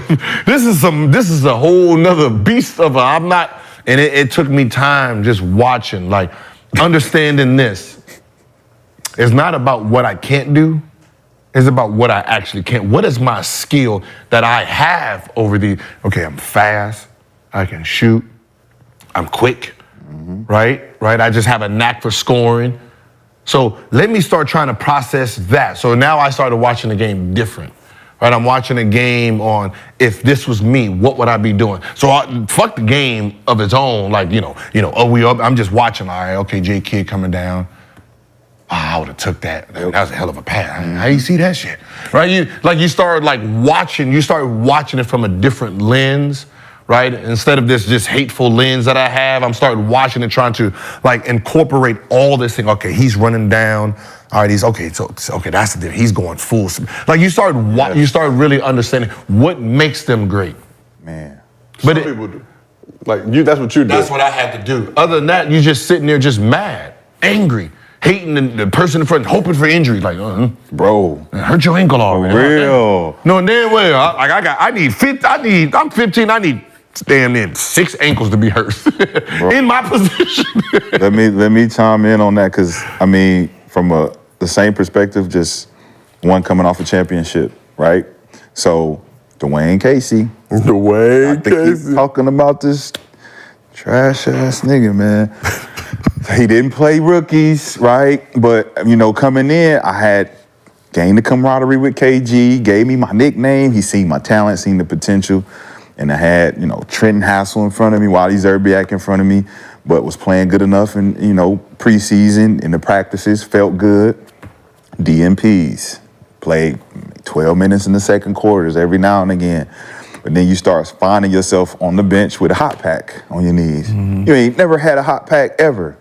So you don't even know what to do with the hot, what am I supposed to do with this? At least you got the hot pack. To keep it on your, right? So some games you wouldn't play, some games you only play 6 minutes, some games, you go in down 30, because we wasn't that great. So it was we was always down. So it's mentally you gotta, like you said, lock into perspectives of watching the game, who you watching, how you would guard it, how you would score inside the offense. It makes you more in tune with being a team player, because now you got to be like, all right, in the offense, where I'm going to get my shots. Oh, this how Kobe getting his shots. Oh, this how he would do it. This how they guarding this. This how I'm going to stay in the game longer if I don't foul. Let that nigga go.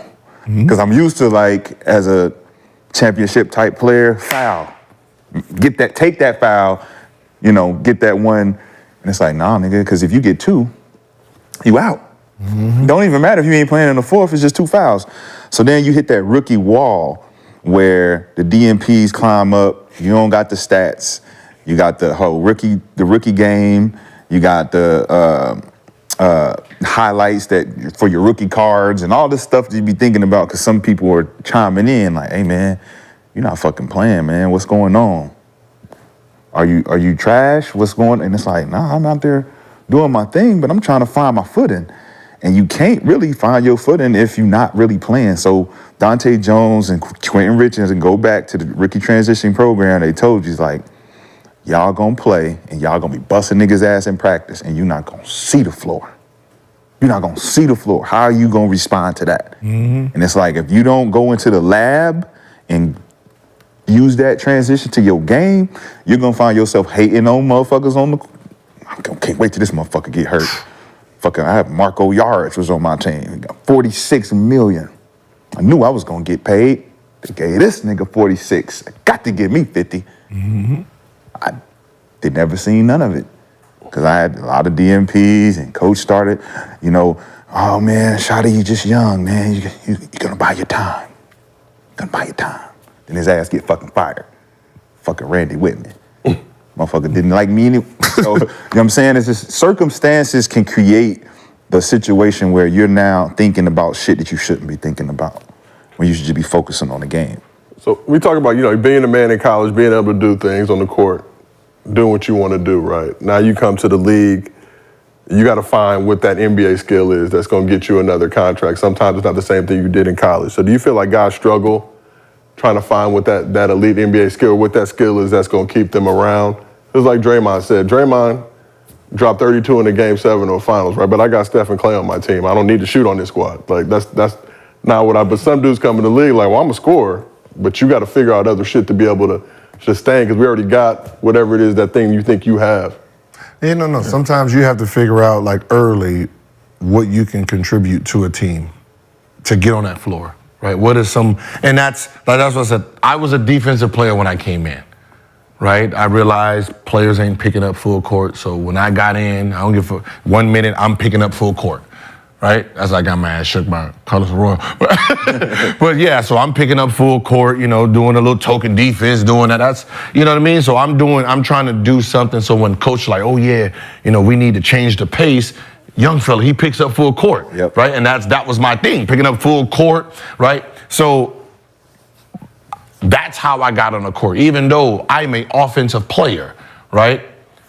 We got Antoine, Max, we got Jason Richardson, we got Troy Murphy, we got Danny Ford. They got plenty of scores. They didn't need me scoring, but they ain't had nobody gonna pick up full court. So that's how I got now easy layups here and there. And then eventually over time I got, you put me in 5 minutes now, I'll come up the pick, okay, I can shoot the thing. So you have to figure out how to get on the floor first.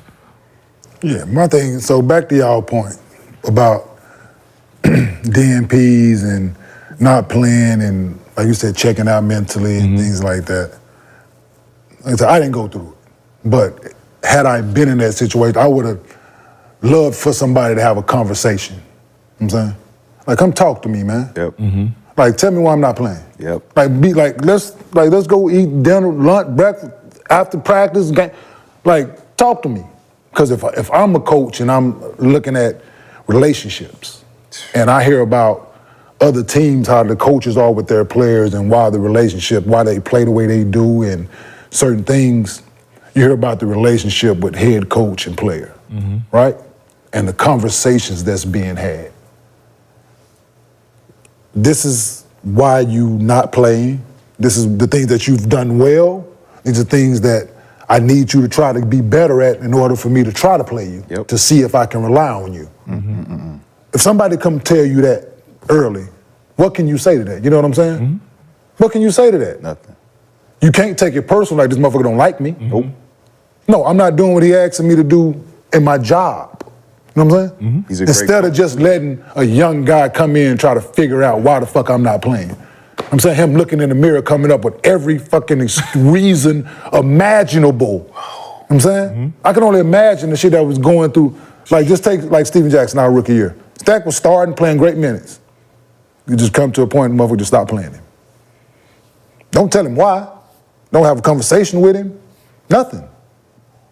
Playing great as a rookie. We rookies together, but just don't have a conversation with him. Now he up there trying to figure it out. Or like, why am I playing, man? Like, I'm doing everything. I'm showing up early. I'm working hard. I'm getting extra work in. I'm doing this. I'm making good of the minutes that I was getting. Man. And it just, man. Was that what y'all situations were like coming in? Like, what was your relationship like with your head coach when you got drafted?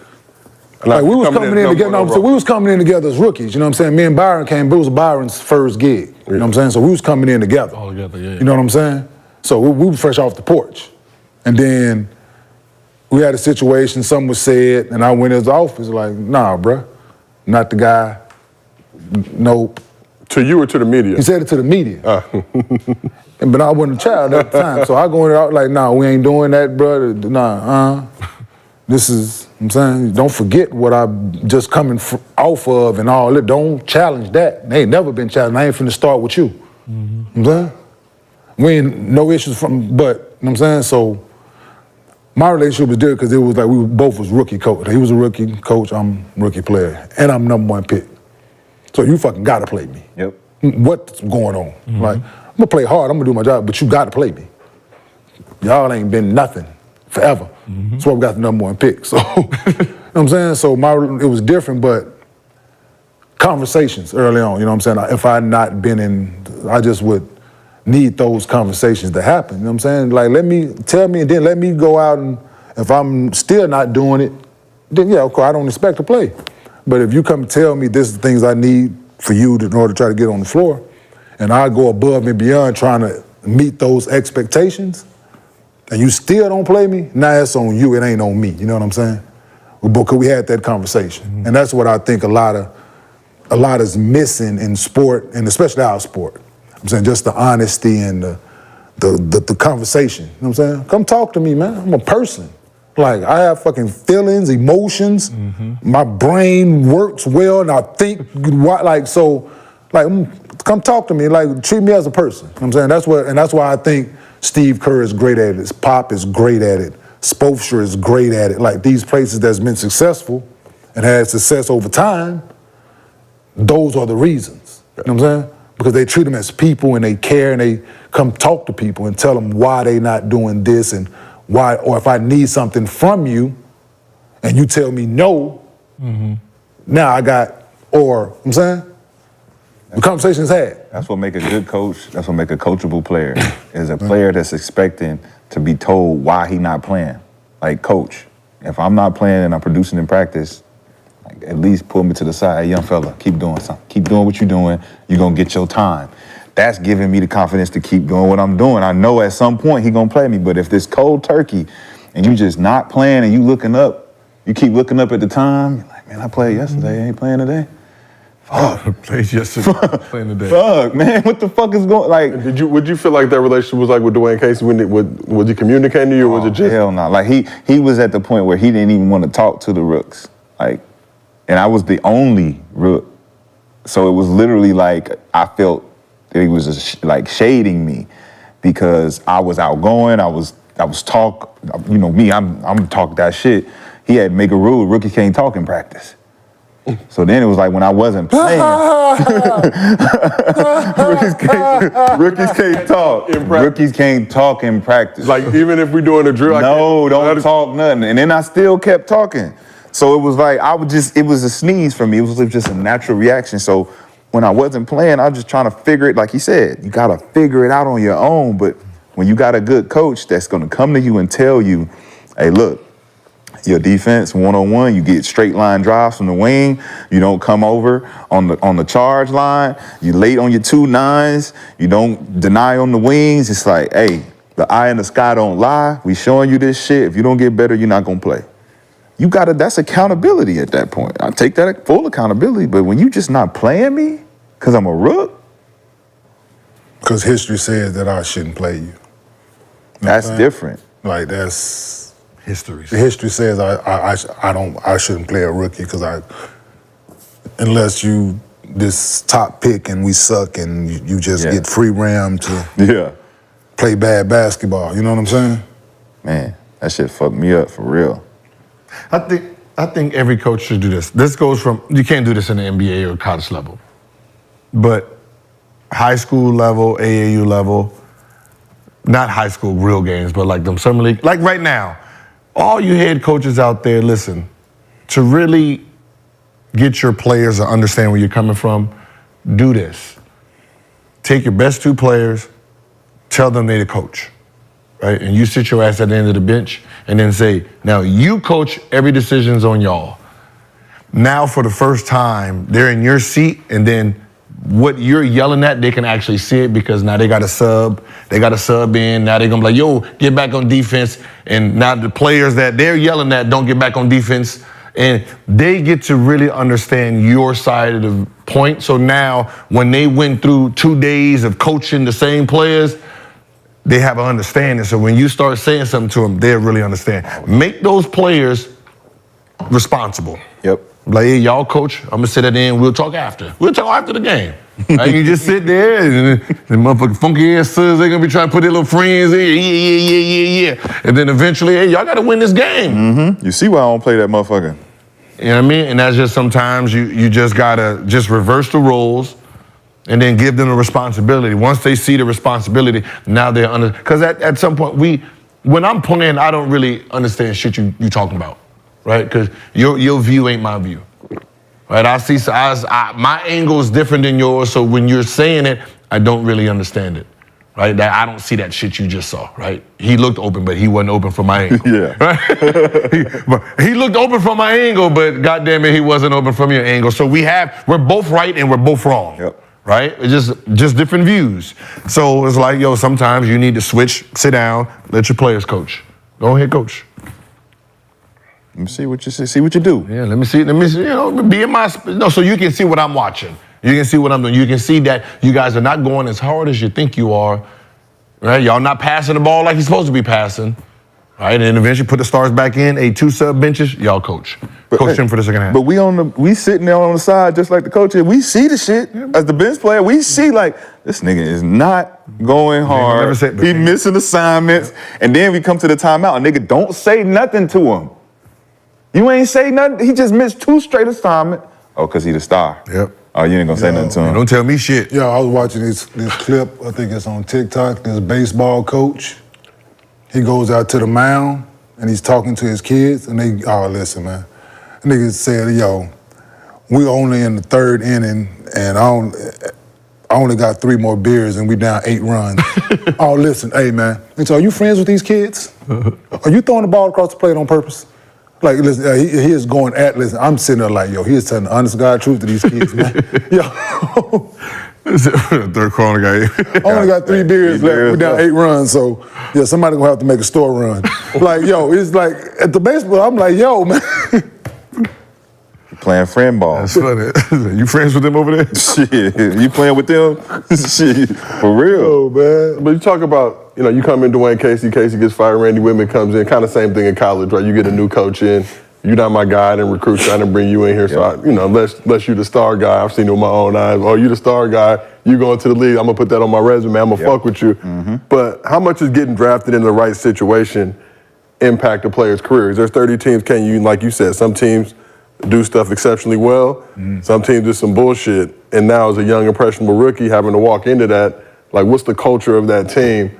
And for a lot of times we're gonna call a guy a bust, but he might be rolling into a team that's a bust in terms of how they approach even playing a game of basketball. So, how much does being in the right or wrong situation impact a guy's career? I mean, the situation is the most important part. Like you, as just any player that's getting drafted, you want to be in a situation where you get to really play and learn from mistakes and all that. Like when Golden State had the 2nd pick, right? Who the fuck wants to be drafted to Golden State?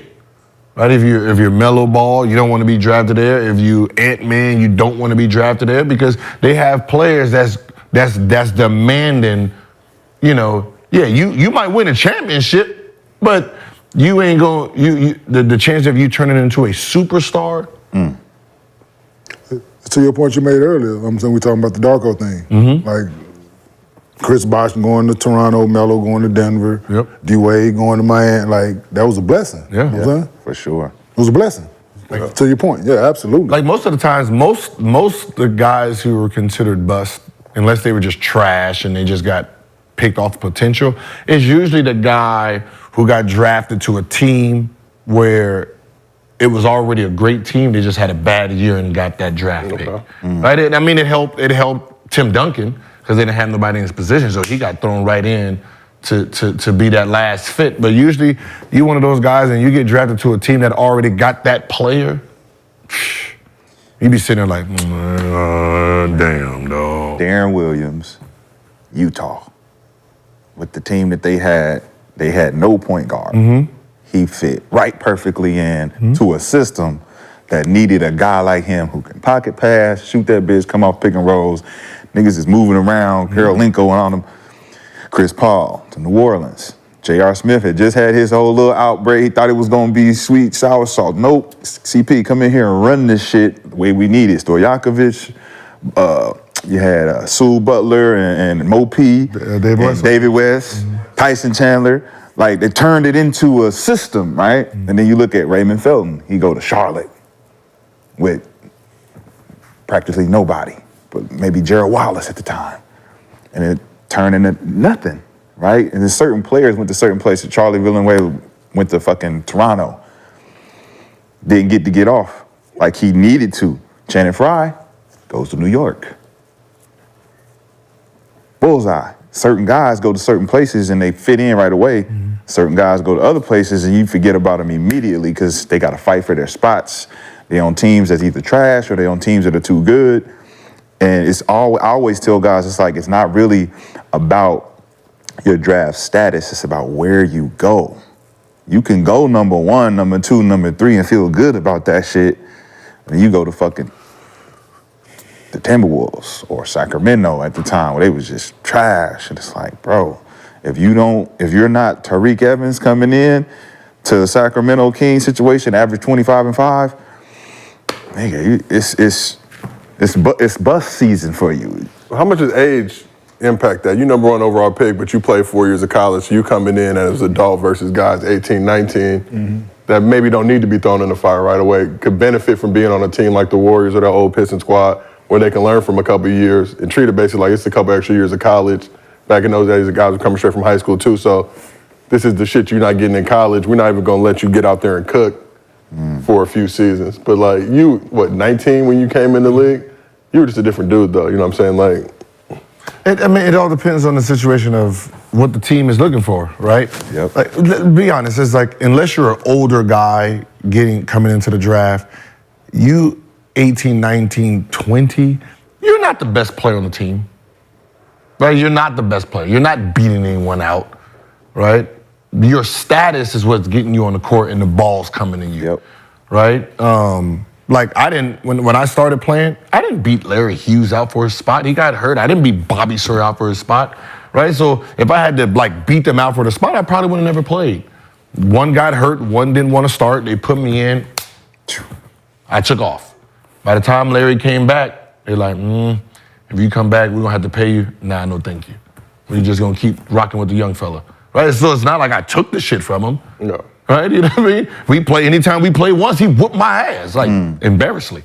Like 23, 4, 25, 25, 5, like, it wasn't close, right? So it's not like the young guys that are starting are actually beating the players out. They're just inherited because they're supposed to be the future of it. So you're trying to give them as much minutes as possible, right? Versus someone who's older where he can come in and really just dominate off rip and become, you know, what he is, right? That was like the Kuzma Ingram, right? You can see Ingram would have been a lot better, but Kuzma was ready right then, so they're like, yeah, we're gonna go with Kuz.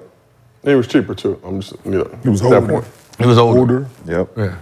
Older, we need him right now, you know, there's young talent, we can, that potential is tricky. And he looked more seasoned too. He looked like he understood the NBA game a little bit more. Like you said, a little older, a little seasoned. It's cool with it. Ingram needed time. A lot from going to college and learning and being coached. Just learn how to play basketball, man. Like, you show up day one ready to fucking play. You've been coached for a few years. I ain't saying you got to go long, or you can get coached before then. But going to it's a horrible thing. You know what I'm saying? That they penalize you for sticking around learning your craft. You know what I'm saying? College. Like, if you trying to be a professional basketball player, you need to go practice, like, just like fucking anything else. Like, you can't come out at 19 and you want to be a fucking brain surgeon and you got to be 1 year removed. Huh? Yeah, So they let you crack somebody's head open and go to operating. 1 year experience. You 1 year removed from high school. No way. Come on, man. You want? Doogie House. Not even Doogie. You know, Not even Doogie. Doogie had to earn his stripes. You ain't learned nothing. You're right. I'm saying you can't go work on no fucking rocket ship 1 year removed from high school. No way. You don't know how to, that's why like I just go back to me. 4 years of being coached hard, learning how to play basketball the right way, how to work, what work ethic is. No, I averaged 3 points and shot 30% as a freshman in college, man. Y'all fucking hear that, man? Averaged 3 points. I started a handful of games as a freshman. I wasn't coming in as this McDonald's All-American, all this hype, and I worked my ass off for 4 years and listened to this man. Yep. What'd you say? Okay. What'd you say? Okay. Okay. Go ahead. Okay. I show up day one, torn ligaments, broken leg, day one, rookie year, ready to go. Hard work, man, being coached. Yep. I'm saying? And knowing, okay, they can rely on me already. We wasn't that good my rookie year, but they can rely on me. As a rookie, it's a young fella play hard, young fella go, young fella do this, young fella do that. Young fella, you know what I'm saying? You learn how to do what you're supposed to by working at it and being coached and told, like, just, it's crazy that they penalize you for that. And we did, like, for me, I did 3 years and refused to do the 4th year because we won. If we didn't win, I would have did the 4th year. Just because you gotta win, like, for me, it was about winning. But it's the experience of doing 3 years and dominating at my position that was the most important thing. If I'm gonna come out and go to the NBA, it's because I was the best shooting guard in the draft, period. None of you niggas can see me. Wasn't no nigga gonna be before me, coming out of high school or anything, 1 year, 2 year, I'm 3rd year, I'm seasoned, I done seen all of y'all game, I know the scouting report, y'all ain't touching me, I done improved it from the freshman year, sophomore year, junior year. I know how to play. And I've played with a coach that was hating, and I played with a coach that was expected to win. So when we did win, it was like, yeah, he relied on me to do that, to lead the team. So it's like the experience of having 3 years, like Kenyon's saying, it matters. Because it shows in your game, especially when you're having the expectation to do certain things. And you got your coaches, whatever it is, but you still can gather your mentality to say, all right, I'm still gonna play team ball. I'm not gonna lose myself on being selfish and trying to be about me when I know this team ain't about winning. So I still gotta maintain some type of integrity of what I come from. And I think that's all important that's lost in the game right now. None of these guys have experience enough to come in and make an impact where it's like you see the maturity. You see it. And you come in, just take the Houston Rockets last few years, right? KJ came in at 19. The next year they draft Jalen Green, KJ 20. Now, next year you draft Jabari Smith. Now Jalen 20, now he 19. They ain't got no Kevin Porter 22, Josh Christopher 19. Like, who they look up to? Who they learn something from? You know what I'm saying? Eric Gordon. He's quiet. He's not saying nothing. Right. He's not that kind of a leader. You know what I'm saying? So who can they go to? So now you're looking at the guy that's like KJ was in year 3 last year. KJ looked at he looked at the vet. He the oldest one. I've been here longer than y'all. For sure. I'm 21, about to be 22, and y'all looking at me. Y'all looking up to me because I've been here 3 years now. Calling him big bro. Yeah, big bro. OG. OG. What's up, OG? You know what I'm saying? Just come on now. Like, so it's the blind leading the blinds. And they not, no experience, they ain't learning nothing, man. And they doing these kids a disservice with it. You know, like you can't tell me, it's just hard for me to believe that there's no place for Carmelo Anthony on the team right now. Man. You ain't gotta play him, just have a conversation with him. Young fella, hey, this is what we need from you, man. You can throw you out there, and I know what you did, but this is what I need from you. Yeah. Need you to teach them how to be pros. Yep. this guy, it's what I need from you. Yep. And them young guys will be tuned in because this Melo, he done did it. You know what I'm saying? Like, they ain't gonna listen, but he a threat, see? Yes. Melo a threat in the locker room because they gonna listen to him. Not the coach. Because this coach that ain't never played, you didn't gave him this job, he didn't worked his way up behind the scenes and been favoritism, you know what I'm saying? Dad and all that. Yeah, all this nepotism shit, you know what I'm saying? Dad. It's what it is, bro. That's real. Oh, he was one of the consistent coaches in Minnesota. He done worked his way up. And they don't respect that shit, you know what I'm saying? And then now Melo a threat in the locker room. They just don't want him around, which is bullshit, but we ain't doing nothing but trying to fucking help. You know what I'm saying? That's all he doing. Like, but them dudes, man, it's sad that they don't know how to play and they ain't learning nothing. And a lot can come from, man, being, Well, shit, let's keep this thing moving. That's what we here for. That's what we here for. Shit got serious real quick. So we're uncanceled. Underdog said we get to cut back for one more day at least, as long as we don't fuck it up. But now let's go. Last segment of the show, mostly fans. We asked the fans to put the questions out. We offer 50 if you put your Underdog username in there. They came through. Questions are getting better, fans. Y'all, a lot of haters in the chat, but y'all are intelligent. You actually know y'all shit. Y'all getting better. So we'll start with Big Chubb. He said, "What's y'all?" Pause. That's his name. Excuse me. Big Chubb. That's his name. Major pause. Hey yo. No, okay. I'm an old man, dog. Like, You just the messenger. I'm just the messenger. Oh man. If somebody's gonna fuck me up like Ron Burgundy in here one Sound day. like one of the commentators on one of the adult sites, man. Little Chubb, Big Chubb, mediocre Chubb. But what's y'all go-to or favorite pregame meal? Like, what do y'all eat before games to get you right? I ate Boston Market. I have Bro, I used to eat that shit too. Boston Market Mac was and a cheese, movement. bro. The mac and cheese. with the Yeah, sweet bro. I had the the chicken sweet potato with the chicken with the sweet potato, got my with the corn. sweet potato.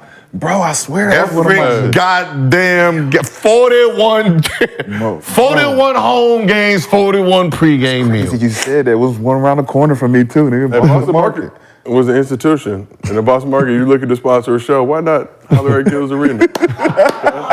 Throw that stuff. Is there still a Boston Market left? But they had like the carving station, all that shit. Yeah. Wait, is this still Boston Market? Yeah, they are. Gotta be at least one Boston Market, one At least Blockbuster. one. At least one. I didn't have one. I all over the place. What kind of food were you eating though? I'm very It curious. depends. Shit, it depends what I did the night quick before, shit? to be honest.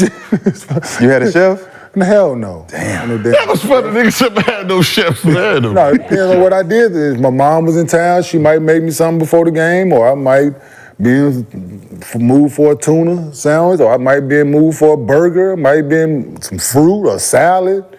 I just Whatever you felt like. Yeah, I didn't have one thing to go. My routine started when I got to the arena. Like I didn't only thing was routine was my nap on game day. Yes. Yes. Like my nap on game day, but my meal didn't. How long you took a nap too, right? Gil? Yeah, I was a nap guy. I take a nap. I'm taking nap today. I wish Nap I guy. could. Day. Nap man. As soon as this show is over with, I'm Nap. taking nap. Yeah, Food I and wish I nap. could. Workout, food, and nap. Yeah, I wish I couldn't. I was a nap guy during the season. Oh, that I'm nap, there during the yeah. season.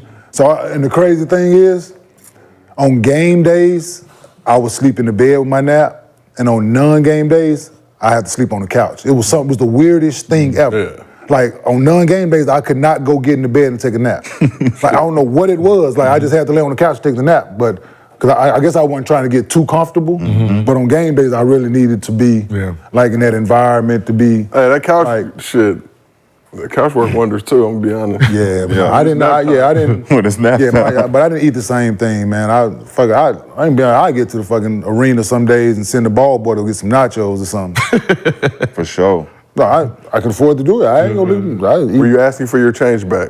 No, I was See, good generous man. temper. Good man. Good man right there. Generous Have my temper. fucking change. nigga. Hey, no. Words and pennies. I give you $1 and tell you get the $7 nachos and keep the change. You know what I'm saying? I give you $100 and tell you Yeah, keep the change. that's what I'm saying. It's a good man. Always, you know. Man, Fries, you didn't hear I was whatever. robbed, nigga. I understand. Need my fucking coins, Nah. nigga. Every single quarterback. But you gotta present it like that. Like, nah, I already So got KJ go to locker rooms, right? and some of the ball boys, that stuff is still around, man. Hey, man, tell your pops, man, appreciate it, man. He used to look out for us, man, when he was. Sure. Yeah, no, Get the ball boys on your side. We can make your life miserable as a former ball boy. I'm saying, I used to look out, man, but Ball boys is the best. I used to eat. They got me the right number out of the stands. Give you a tip. This guy. Give you the right tip, nigga. Give it to the right girl, not the wrong one. That's the wrong one. Nigga, that's the wrong one. Nigga, you get This the wrong guy. one. And just so I know, it's a Boston Market 9 miles away. Van Nuys. Stop it. Oh, bro, okay. On Sherman Way. Bring the heater. Hometown, Van Nuys, yes, sir.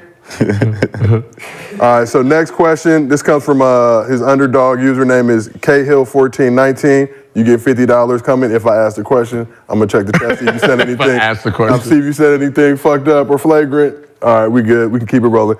What is one skill you would add to your game? What is one skill you would add to your game back when you were playing? Like, you know, looking back at your game, what was one skill you would have wanted to add? One skill.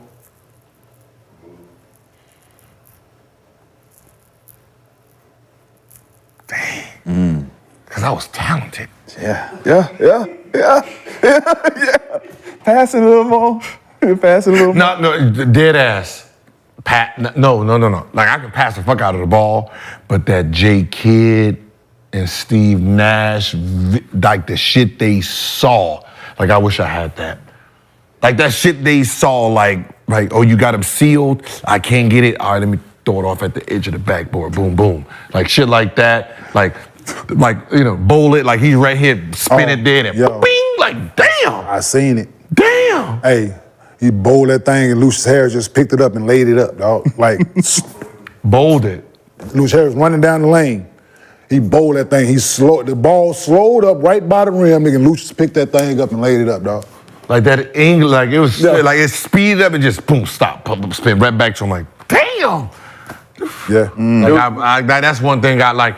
When I seen like passing, like there's passers out there, man, that the shit they see, the things they try and do is just unreal, man. Yeah, both hands off the bat. J. Kidd was at, I mean, since high school, St. Joe's and Alameda on through the fucking Cal, but like, that you just knew. No, I watch film, right, and I'll slow it down and I'll see him do something like coming for a week, boom, right? And then all of a sudden throw it. And I'm like, wait, he never even looked back? When did he look back? I got another one. So we playing Philly. He getting ready to do a reverse layup. I'm coming down the middle of the lane. I don't know how he saw me. Dudes jumping the block. It's like 3 dudes jumping the block his reverse layup. Mm-hmm. He go and just throw the ball out in front of the rim. He don't even try to lay up. He go and just throw, like, go in the regular move, like you finish shoot the reverse, and just throw the ball in front of the rim. And I just come down the middle, just, I'm like, yo. And I come down, I'm like, like, how did, like, dude standing right in front of, like, to your point, he throw the ball right, like, can't go get it. Go get it. Yeah.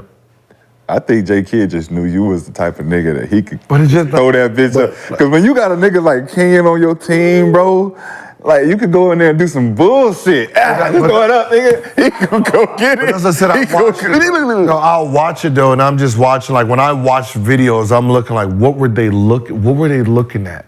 Like, all right, okay, I see. You know, like, I'll see somebody be like, oh, no look, but no, you looked at him, and then you did that and did that. Like, J. Kidd never looked this way. Period. You run, he just zoom, and just hey, just pip that mother. You got like, how you know he was still running?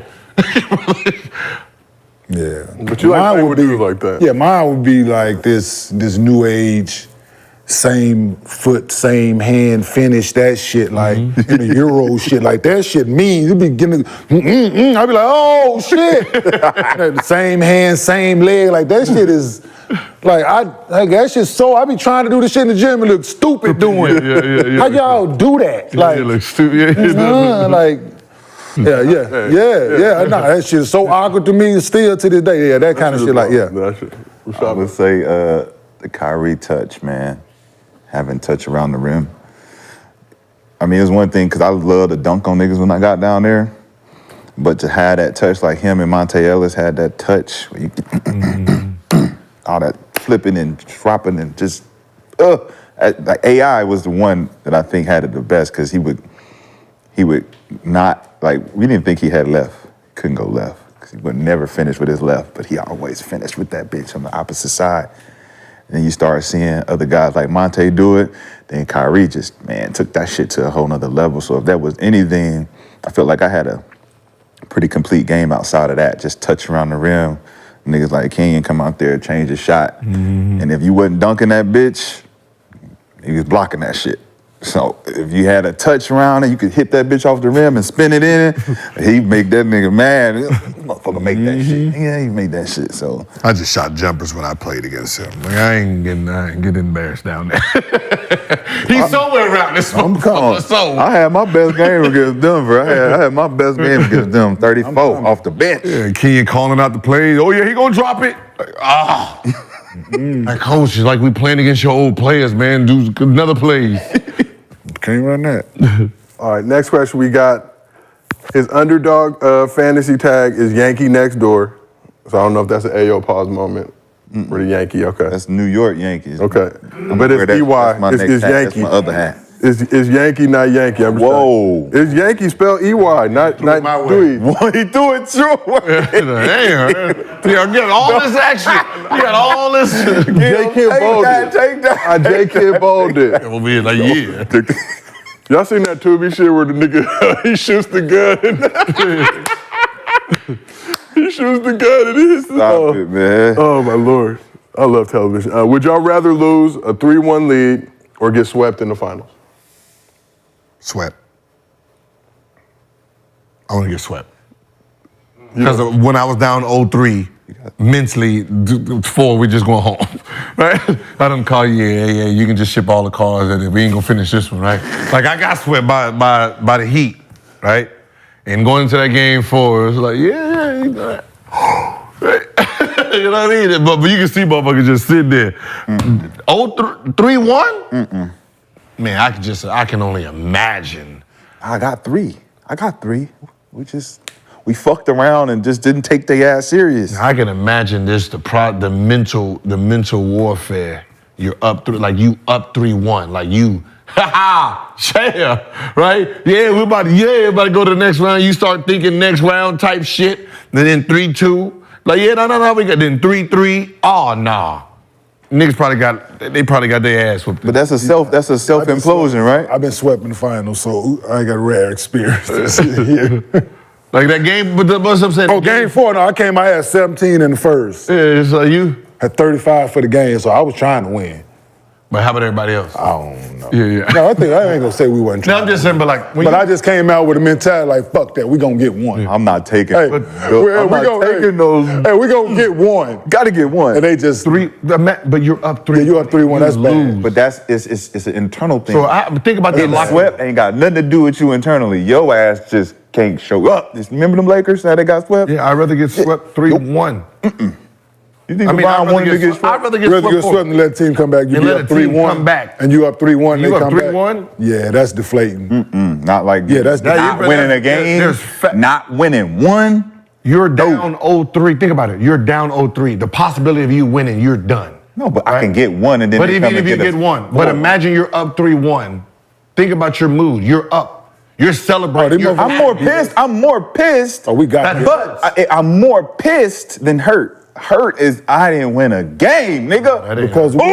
Because in the playoff series, you figure once you get up like that, we got them. We need one. So the fact that losing that hurts, but that hurts more. You know, we got them. That's like losing the game by like you're in the fourth quarter. You go into the fourth quarter, you're down 25, right? You lose by like. And we lose by 25. I can see that coming, right? To come all the way back for someone to hit a game winner, that hurt more. It gave you hope. Hope fucks you up. But if you lose to a 3, like you got 3-1 and you know that team is capable of coming back and you just don't put the hammer down, like that's on y'all. Like y'all fucked that up. Getting swept is, y'all didn't have no fucking chance in but you already first place. But you already processed that when you were down 3. You processed that we can lose. They're better than us. They're better. You down 3-1, you're better than them. And they came back and whooped your ass. That hurts. You let when we talk about teams right now, it's always teams that was up 3-1. Listen, we never think about. One thing Golden State didn't do. They didn't let Cleveland come back. Trust me, they didn't let them come back. That hurt more. No, they didn't let them come back. They took that. Away. That hurt. They but it took hurts it. more. Now They think about took it. Put them away. So it hurts more. They took Give it. them a chance. It hurts more then. But what I'm saying is 0. You don't get nothing. Yeah. You I already processed that. The whole thing with us is if we here, so we might as well win. We here. We traveled all this way. We done all this shit. We might as well win. That ain't- Might as well win one. Turning up for those 3 wins, basically. No. I'm just saying. When I played Miami, they swept us. Good season, y'all. Ooh. They did their day. Got the fuck out of there, right? It was ass whooping game 1, ass whooping game 2, ass whooping game 3, ass whooping game 4. We got to get It one. don't matter. We process getting our Dude, ass whooped by sorry, the. that shit It sound- matters. That shit sound when you're good. It matters. You won the game already. When you're up 3-1. What is the percentage of coming back from 3-1? None, damn near. That's And why you- it shouldn't hurt, because it's rare. It's so rare to the point only 2 teams have done it. Hey, It man, hurts. So you niggas deserve that shit. you're talking about the winner. We're talking about the loser. How do you think it feels for the loser? We let it get away, man. It's our fault. That's I'm not. more pissed than hurt. No, I'm you more hurt. pissed. You hurt. I'm pissed. That shit hurts your soul. Because we shouldn't have let this happen. I'm pissed. Listen, I didn't- Fuck this. You let it- How the fuck we let this I happen? done been on both sides. Pissed. So it hurts. Hey. Which one hurts more? Well, it's not the 3-1. I ain't been on the 3-1. Oh, yeah. No, fuck it. We ain't. If we up 3-1, we getting you out of there. I mean, Yeah, but just- we that- gonna but get that's you what I'm out of saying. there. But We if you gon- don't, like how I do you didn't think that swept teams. I didn't swept teams, and I didn't been swept. So I didn't been on both of the like, damn, we gonna get these boys out of here, or So when you don't, right? That feeling like yeah, like you got to get this next one. Gotta get him up. But like I said, I'm more pissed than niggas hurt. is fighting. I'm hurt if I don't niggas get is no fight- win. Niggas is fighting in a locker room. I can tell you how much 3-1 hurt. When Kevin Durant got caught 3-1, I left. He left.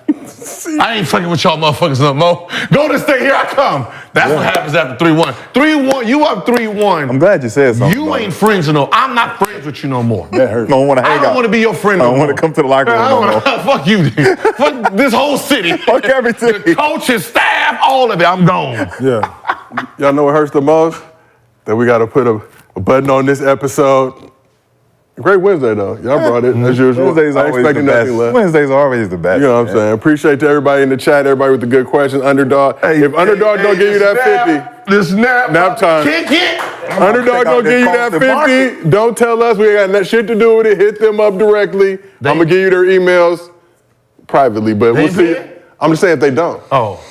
They might If come. they ain't paying, Joe. My check ain't hit. I'm broke. I ain't got it. He got the I'm broke. I'm broke. Hundo. Bring me my change. Bring me my change. No, nachos was $7. I need $93 back.